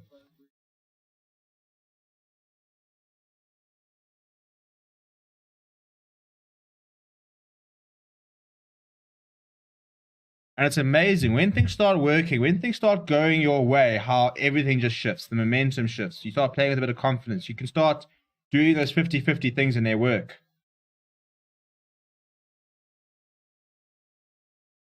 That's not a great kick from Grant Williams. Stormers have got possession back. But we're now slipped. The ball's gone to the side, which actually helps the Stormers. They'll maintain possession. Oh, dear, okay, Volta. He just hands off to Peace Steph the toy and says, "Can you go for a run here, please?"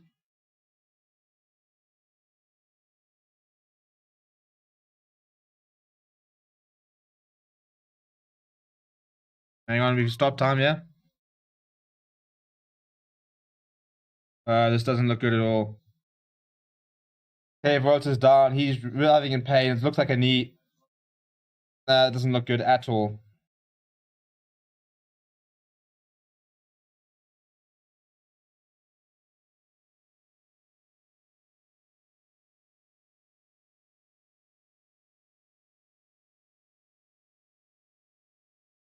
Yeah, a couple of interesting words being thrown out there by K Volta, but I think he's landed terribly, and I think that's his knee that's gone.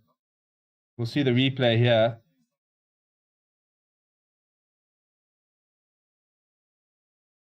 Yeah, just the knee over there. You can just see. That doesn't look good at all.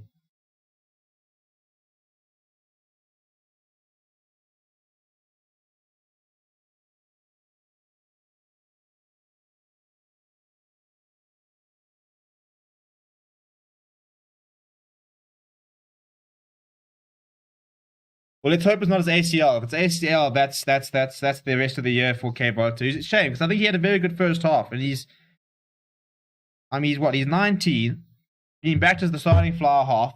The confidence he plays with is actually very impressive. I think, a couple of poor decision making, but it comes at that age, I suppose. It comes with experience, being able to make the right decision at the right times. But he looked quite bright. He was kicking fairly nicely. But the stretch is out, and this doesn't look good at all. And the biggest problem for the Stormers is that they don't have depth at fly half. And the fact that the 19-year-old is your starting five at the moment tells a big story. So you're going to have Adna from Nuenen who will come onto the field.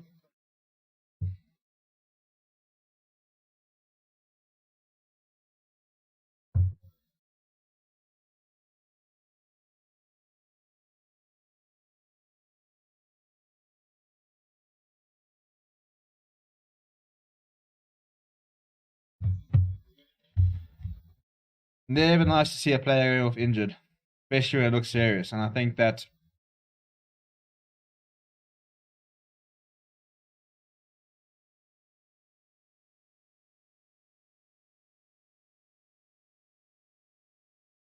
so they're going to restart the penalty. I think it's for the Stormers. Although I must admit, I think it looked like obstruction on Khaleesi there. It looks like Damien Willemse just completely stops Khaleesi trying to get anywhere near P-Steph du Toit.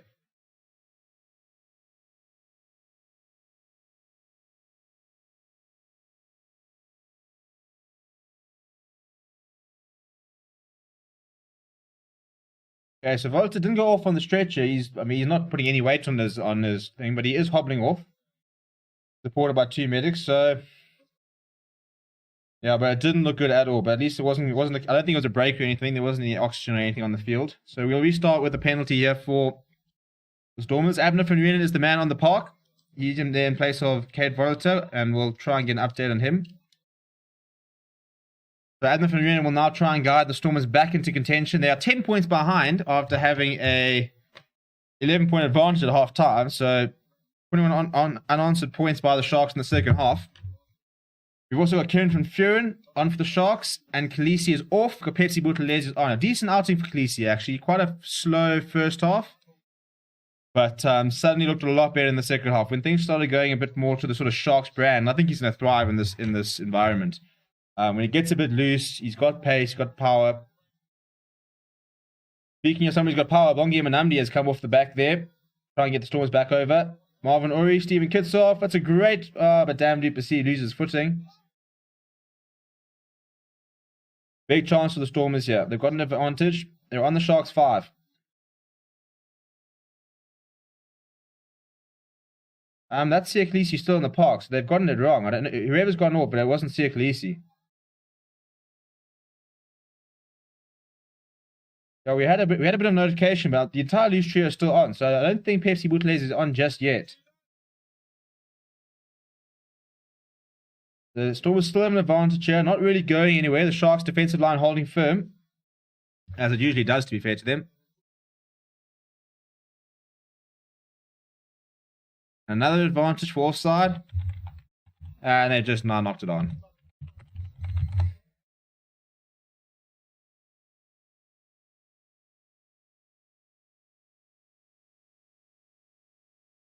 Okay, so there's 3 different advantages there by Jaco Paper, so I think he's going to have a bit of a word here.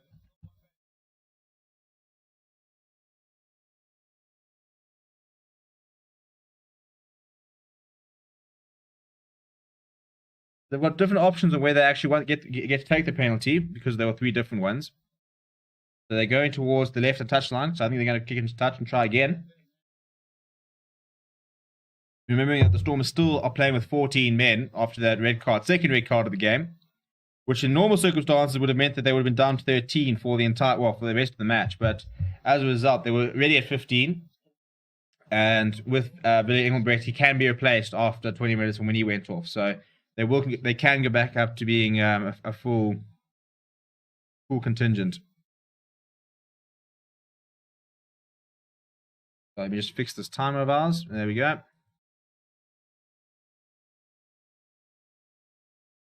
The Sharks' defensive line's holding firm at the moment. They're forcing the Stormers back. Stormers still in possession.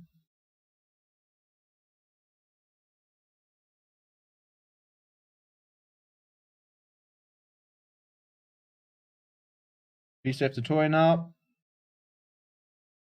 And it's a penalty. It's a penalty for...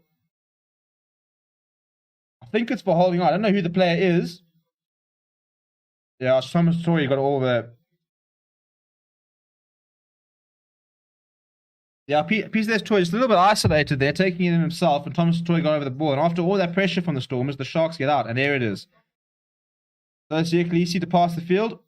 Pepsi Buthelezi on. He's built, by the way. If you remember watching Pepsi Buthelezi playing for the SA20s, quite lightweight. All of a sudden looks like he's ready for this level. Put on a bit of weight.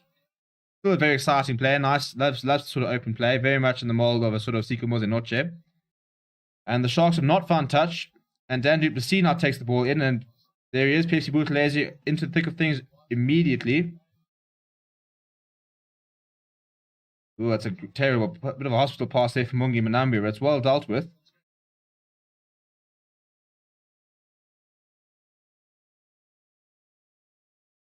Vanessa goes downfield, but it's well read from Apelele Fassi.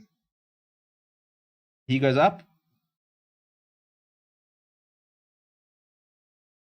Well fielded. It's a nice ball there from Ruan now as well.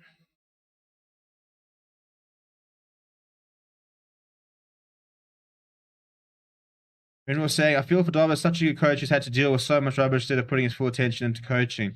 Yeah, I mean, it's difficult. I mean, I think, look, to be honest, I think a different coach might be a good thing for the Stormers of Wednesday. Not necessarily because John Dobson's not the man for the job, but I think sometimes when it gets to this sort of stage, you know, a fresh start can sometimes help. We've got JJ van der Mesh on the field as well.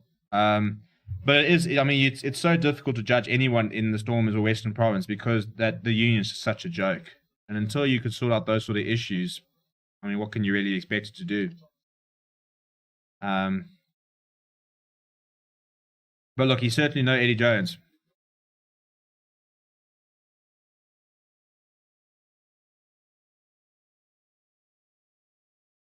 Couple of changes now here. Francois Herbert leaves the field with 60 minutes or 20 minutes left, so it's the usual sort of time for changes.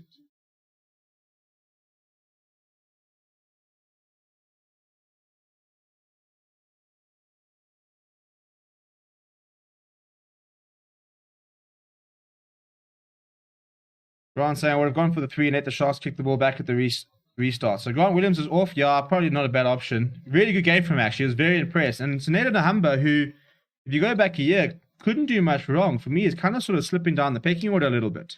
And not necessarily through any fault of his own, but just, you know, Jordan. I mean, Hendricks are coming through and playing really well. Now Grant Williams having a fantastic game. No shortage of scrum offs at the Sharks. But Nahamba is now on. He's got 20 minutes to try and make a difference. Andy for Marks on for Kitsoff. Needling for Shears on for Francois Herbert.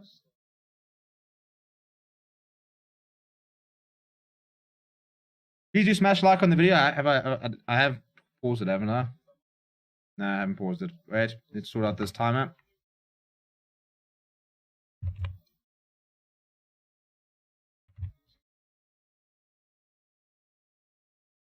Yeah, please do smash a like on the video. We're trying to get to 1270 subscribers by the end of the game. So we've got 20 minutes to try and find one subscriber. So if one person who hasn't subscribed already clicks that subscribe button, we are there. Smash a like on the video as well. We'll have a review of the game up nice and quickly afterwards. And we'll also be live later for Lions versus the Bulls. So make sure you come and hang out with us as well for that game.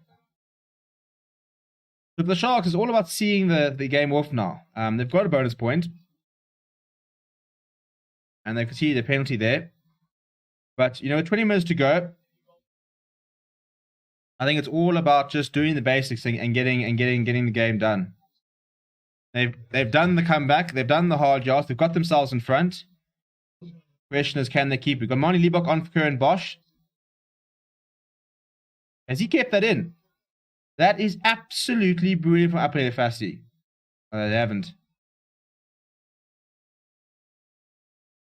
So I thought that he managed to keep it in, but says that his foot wasn't touched. So yeah, Marnie Liebach on for Kieran Bosch.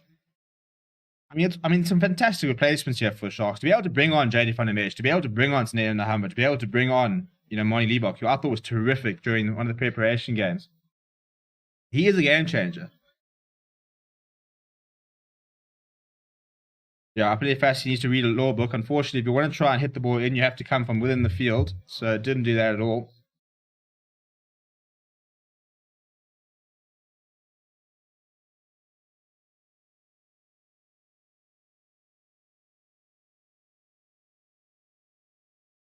And the Sharks have won the scrum from that. So that's brilliant. I think it was JJ van der Mesh who got his arms around the ball. They brought it down. And they've won the scrum. And that's the thing. The Stormers just... It's almost been sort of... I mean, when you hear the phrase, a game of two halves. And it's always so... You know, generic and stuff. But it really has been. Because in the first half, the Stormers were losing all this... were winning all the small battles. And the Sharks couldn't really do much right. In the second half, it's been a complete opposite. Sharks winning all the small battles. As soon as the Stormers get some momentum, they manage to find something. They manage to do something. And that's why there's still 21 unanswered points in the second half. With about 18 minutes to go. Well, we're up to 1270 subscribers. So thank you very much for watching. Thank you for coming and hanging out. We're going to be live for all the Rainbow Cup South Africa games as we head up towards the big British and Irish Lions series. Lots of stuff planned for that. It's going to be very exciting, very cool. Make sure you are subscribed and follow the channel for some updates. We probably will be live for the announcement, actually. Yeah, I think the plan is to try and get a bit of a panel together and try and talk through the announcement as it happens next week, Thursday. Meanwhile, Jalpenka gets a bit of space to run. He has worked very hard, but hasn't had a lot of opportunities. Well supported there by Lekanya. He's come alive in the second half. Nice delayed pass there. Well fielded there from Kieran van Vuuren. Oh, but it's an intercept. Ruanel's going to go over here. Well, there we go. Stormers hit back. 28 points to 33. And that's a bit of a spanner in the works.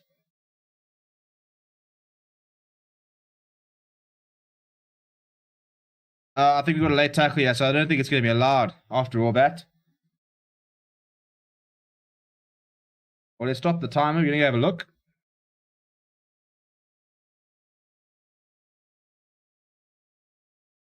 Okay, so there's no try. It's a late tackle, and whoever it is, not going to be a popular man in the change room. That was the Stormers way back in. Very good read from Ruanel. Probably the poor pass to make. And that kind of comes the problem. You know, as much as the Sharks love to throw the ball around and love to be nice and enterprising, sometimes there are those situations where you do need to try and keep the ball in hand.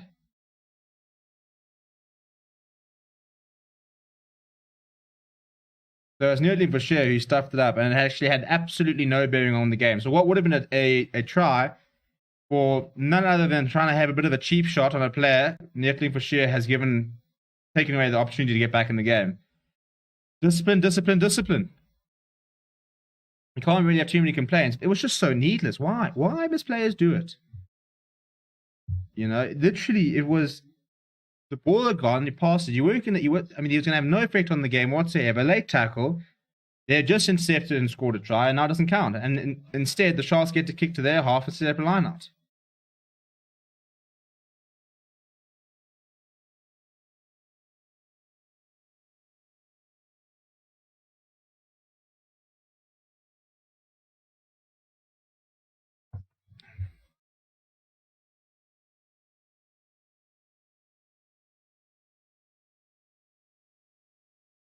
Okay, we've got some more subs on it here. So we've got Ntukum Kuno on, as well as Vian Herbst. So all new front row for the Sharks. All new front row for the Stormers as well. That's very well ripped in the tackle there from Jay van der Merwe. He peels off to the side. Sharks can still have possession. First involvement there from Ntukum Kuno. Oh, it was a nice line run there by Aptly Fassi, but he can't hold on. Some good hands there from the Stormers. Now, Ali Vermaak gets ahead. Now, can they go wide? Vincent sees Edward van der Merwe. Has he got the pace? Has he got the pace? Oh, that's very well done. We're going to have a look here. We're going to have a look. I don't think it's a try. I think it's a brilliant piece of defensive work from Jalpenka here.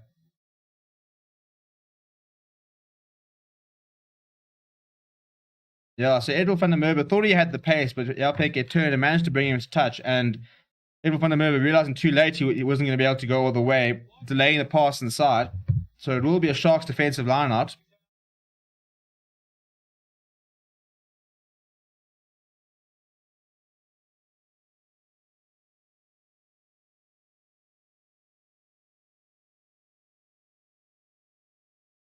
Well, the Sharks win the line out. I think Offensive is the one that's asked to carry up. Very, very high in his run there, but they do manage to maintain possession. They're keeping alive. Liebach puts a grabber through. I mean, just clear the damn ball. Oh, that's very well played by Willem. So he somehow gets that ball out. Stormers with a bit of continuity here.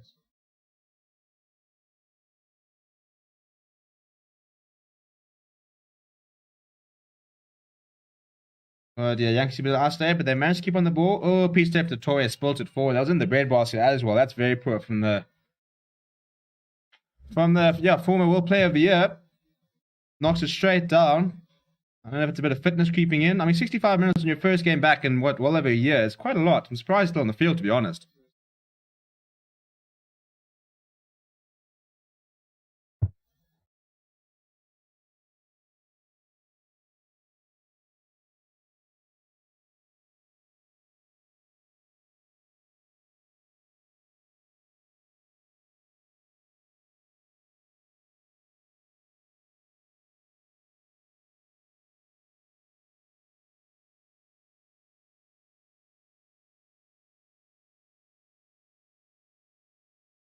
Got time off here. Let me just sort that out. I've been very impressed with Uploaded Fassi. In fact, we do a team of the week, so make sure you are subscribed so you see it. But I think at the moment he's very much an early contender for the fullback position. Let me know which players have impressed you so far. Let me know in the comments. We do a team of the week, but we like to try and get some fan input. After all, we are for the fans by the fans. So let me know which players impressed you. I mean, I think Randall Hugo is probably going to be the star player of the week. I mean, a hat trick in 12 minutes via the lock. Can't really ignore that. But Uploaded Fassi, I think, has been very good. I was very impressed with Grant Williams. Kanya suddenly come alive in the second half. So let me know if there are any players that impressed you down in the comments. Any players you think should be in that team of the week. Got 14 minutes left. And the Sharks still in control, but not out of the woods yet.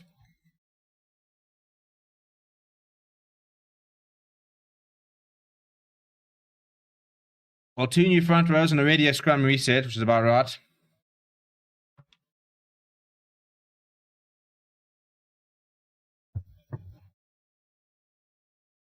Right, so Stormers back to 15 men. So we saw Willie Inge breaking a red card 20 minutes ago. They're now allowed to bring somebody back. Obviously not him, but they're allowed to bring somebody back. So Evan Ruiz takes the field. And he'll pack down at the base of the scrum.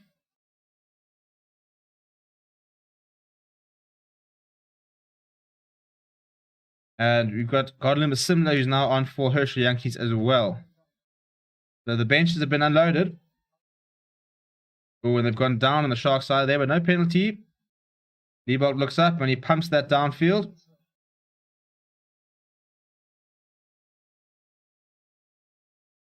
And Ruan now was pretty composed there, actually. It was a horrible bounce, but kept his cool. Now Liebold will return the favor. He goes up high, up in the fast. He is chasing it. It's a very, very good take there from Damien Willemse. He wins back possession. And now Abner van Reen spots a bit of space in behind the Sharks, and he's placed that perfectly. So the Sharks have a defensive line on the 22 meters. Well played from the substitute fly half. Quite an exciting last sort of 30 minutes here. I think this game, whilst the Sharks got the lead, could still go both ways. Stormers suddenly hit back. You know, one try and they're up to 30 points. So there's no reason the Stormers still can't do it.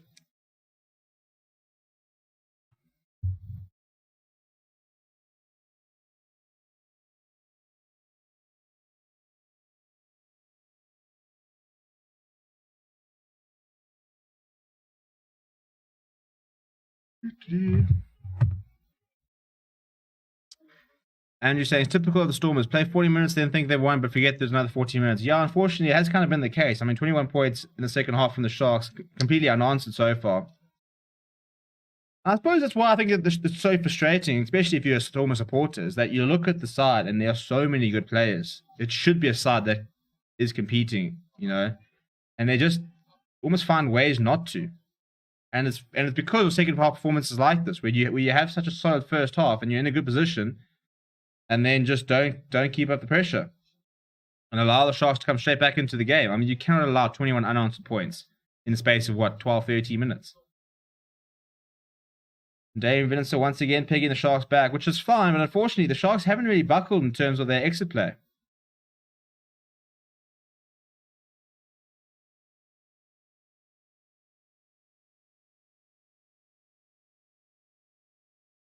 The Sharks' defensive lines are much, much better in the second half. Been up nice and quickly, forcing the Stormers to make decisions, not giving them a lot of time on the ball. Stormers have missed 16 tackles of 57. The Sharks have missed 12 of 78. And I think that's the difference. This defensive effort in the second half from the Sharks have been much, much better.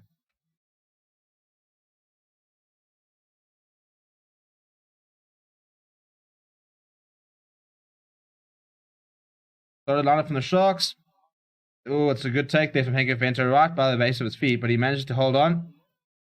But it's a very good penalty there. Namaklapa, he's been brilliant all game. I think probably leading the race there for number 6 in the team of the week. Another steal from him. The Siaklisu replacement really has stood up today. And Adnan Van will kick to the touch, and the Stormers will try once again.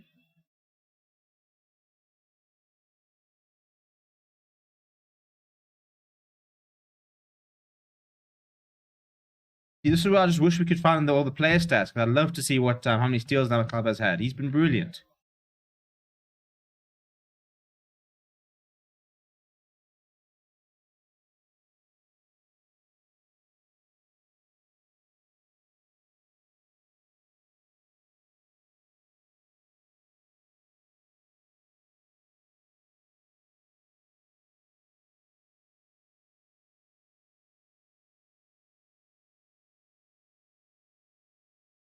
So the Storm is a little bit lateral, not really finding much go forward balls. Damien Willemse tries to take the ball to the line eventually. It's popped out, there's a bit of space. Ronald shapes. Ooh, we've got the Anus is over there. No, I mean, sorry, Ken from Furin. So far the Sharks line is standing up strong. Standing up strong.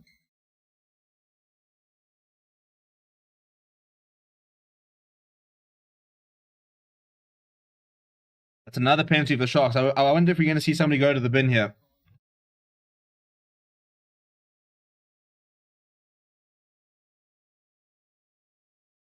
Yeah, Jeremy Ward is in the bin. Is this what the Stormers need to come back? Just too many penalties there. I don't think it was necessarily what he did wrong. It was just part of a cumulative thing. Just way too many penalties happening.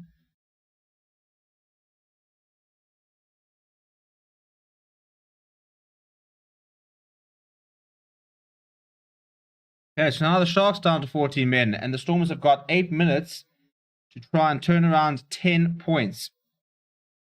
They're going to go for a scrum. It is right in front of the pole, so gives a lot of options for the backline, but they need to score quickly and then try and get themselves back into the Sharks half. They're going to try and pull off something here.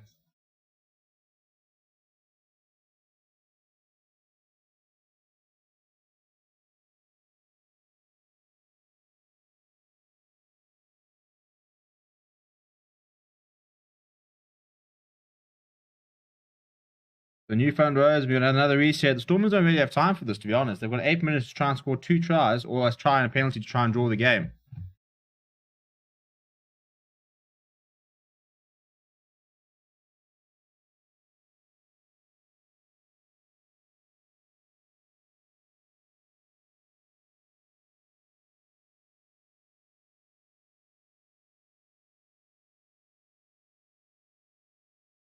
Good, so we're going to have another reset here. Time ticks away, 7 minutes left.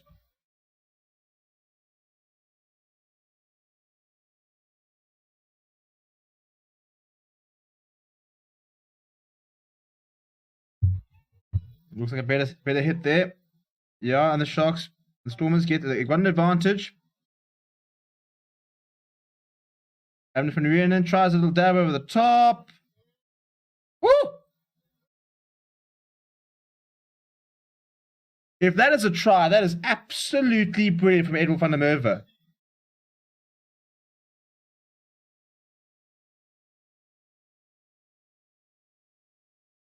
I mean, Van Rieenen has chipped this ahead, and I think Edwin van der Merwe has jumped and mid-air managed to knock it back to Damien Willemse, who goes over. The try has been awarded.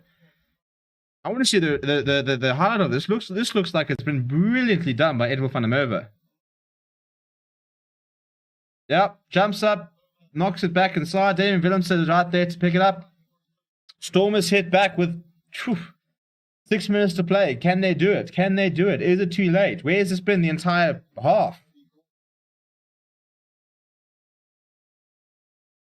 Okay, so Adnan van Rieenen with his first kick of the match. And it's an important match as well. Great, good kick. And he's done it. He's put them in contention. Stormers moved to 30 points. 3 points is the deficit. We've got a bit of a nail bite all of a sudden. That's great from Edwin van der Merwe.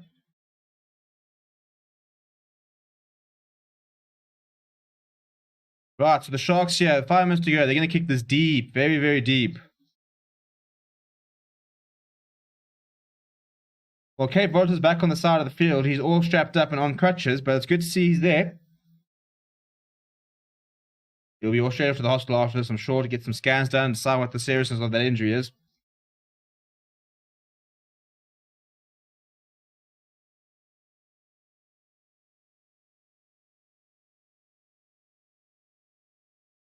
Right, so the Stormers here, they've got 5 minutes. Simler goes to the boot. Fussy chooses to keep it in. He shrugs, he gets away from Clubber, but they keep the ball. Right, now the important thing here for the Sharks is to try and keep to try and see it off. The Stormers need to get their hands on this ball. The Sharks is about holding possession. Oh, that's would have been great. I think the player was almost taken off there. The Kanya decides to go into the boot and it's rolled into touch.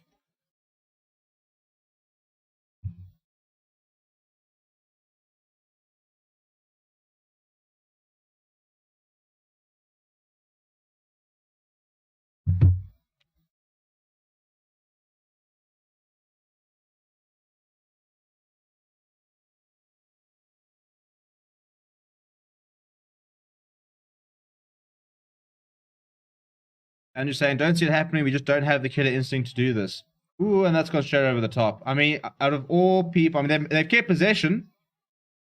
But, I mean, out of all people, for Bongi Manambi not to find his man there, never mind. They've conceded the penalty. That is not Sanele Nahamba. If you have let Sanele Nahamba get a penalty for holding on in the 77th minute whilst trying to come back, I mean, really...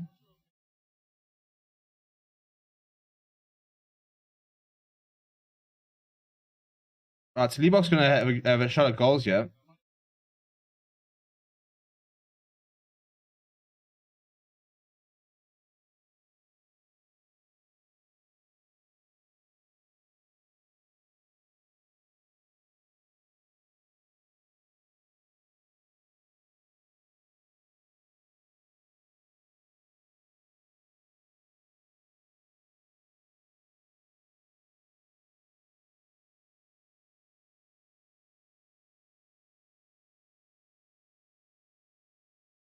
Okay, so Ernst van Rijn has had a captain's challenge here. He reckons there was not a release.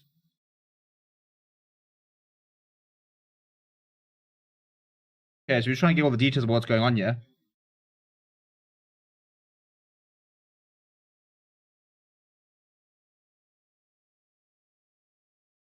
Okay, so Storm was trying to get something out of here. They reckon that there was no clear release in the last penalty here. So this is Sanele Nahamba.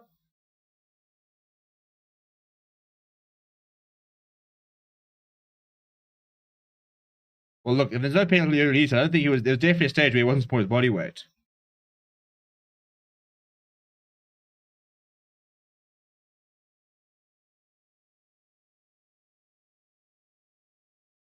So it's on the penalty themselves. There's been a captain's challenge. They're trying to see if there was a clear release here from Sanele Nahamba. Obviously, it's a very big swing, because if there isn't a release, then it's a penalty to the Stormers. But if there was a release and it's valid, then suddenly goes back to being a penalty for the Sharks, and they can have a shot at goal, wind down 2 minutes, and extend the advantage.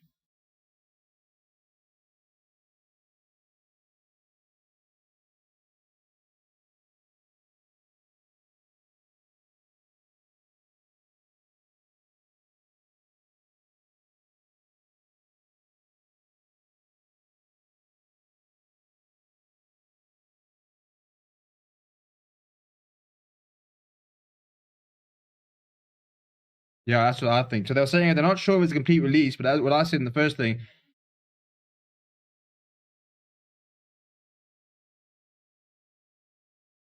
So it's interesting. So the captain's challenge is not successful because the captain was saying there was no clear release, and they're saying that it's not obvious that there wasn't a release, but that he was off his feet and still challenging for the ball. So they're still overturning the penalty, but the captain's challenge is unsuccessful, which means that they lose the captain's challenge. So you can't challenge again, but they still win the penalty. Which is quite interesting because they've won the net result is that they've won the penalty, but because what they specifically asked for wasn't what given, they've lost their the view. But this is a big swing because all of a sudden the Stormers can suddenly kick into the Sharks half, and they're going to have 3 minutes to have a bit of a go. So that's a brilliant use of the captain's challenge. What is not brilliant is that Abner van Rijn has just missed touch. How can you do that? How can you, in that sort of moment, you cannot afford not to get touch. I understand trying to find those extra meters, but sacrifice 10 meters and find touch. Abner van Rijn could very well have just given the game away there for Stormers. You cannot afford to make that mistake.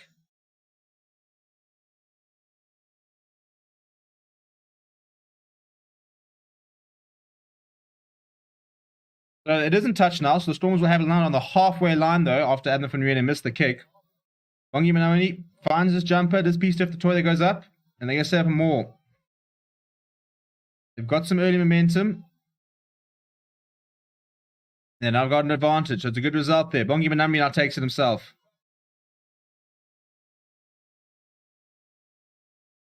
A nice little grab a hit from... Ooh, that's bounced unfavorably, and I think Ben Willemse knows lost it. Sean Farrell say reminds me of Billy Burns against Wales. Look, it's not quite that bad. That was one of the worst things I think we've seen this year. To kick the ball out into touch in the final minutes. That was abysmal. Dead ball line, straight over. Wasn't even close, really.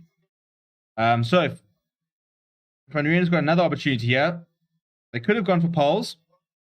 But he's gone for the line, this time being very sure.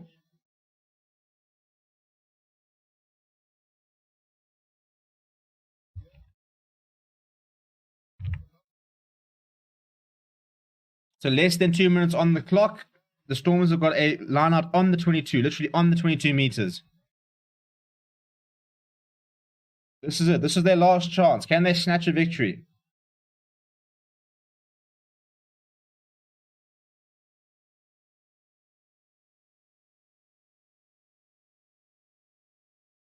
Trying to set up more. There's no momentum there, though, and it was legally brought down, so there's no advantage. Oh, and they've just intercepted. Marnie Liebach just intercepted the ball. Like the Stormers don't want to win. Pepsi Buthelezi, that was a little bit 50-50. I'm not sure why you throw that sort of pass. But more to the point, the Sharks have got possession, and I think the Stormers have just butchered it, to be honest.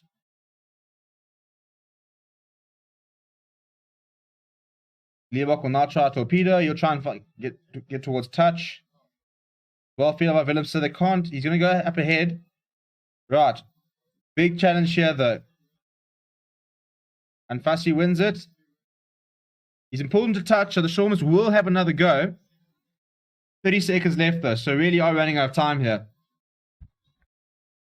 I think the Stormers have left this too late, to be honest. I mean, if this was 10 minutes ago and they started playing like this, maybe. But I think that after being pretty poor for a lot of the game, it is too little too late. So 10 seconds left, according to that clock, which I think is 10 minutes behind from what the fourth official said. Either way, this is pretty much the last phase. Well, they find their jumper, going for another more here. They've got a little bit of momentum. No penalty advantage just yet. They've been told to use it once. I would use it. Okay, it pops out. Even Lewis, the man that carries it up, is a good carry. The siren has gone. Full time has gone. If there is a break in play, then that is it. So the Sharks just need to try and not concede, really. The ball pops out. Namakaba. He managed to get inside. And the Van Riebeeck spots a gap, puts his head down. He's run straight into traffic, though, but they do manage to keep on the ball. David Willemse now trying to create something out of nothing. I think Stormers is structure. Lucas Pretorius now. Willemse once again. The poor pass, but Ruan now cuts inside. Uses his footing. Still going, though. He's solid. He doesn't have the most pace as Ruan now, but a very intelligent player. He uses the space very well. Storm is still with the ball, but not really making a lot of progress. Ball over the top to Abel van der Merwe. He needs to cut inside. Woo! Completely stepped around Werner Koch there. Ooh, almost breaking the line. Can't get the offload. Storm is suddenly making some progress here, though.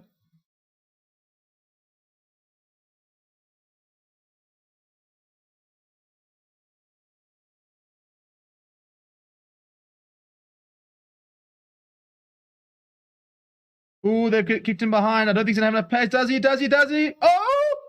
I don't think he's done it. No, I don't think he's got control.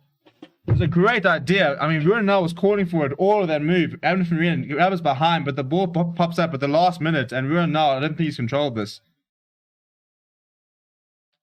Okay, so the on-field decision is no try. I think that will stand. I don't think he's got any control of this. It was a nice idea. A bit 50-50. Yeah, there's no control there. There's a nice effort from Ruin now, but no control.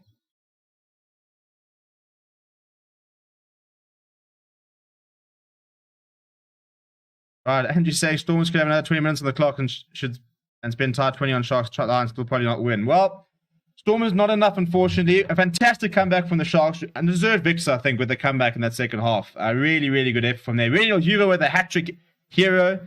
And, yeah, it's actually a nice encounter, I suppose. A little bit messy at times, and I think probably tactically needs to sort of step up. But we'll discuss that in our post-match. Please do smash a like on the video. Subscribe to the channel as well. Thank you very much for getting us up to 1270.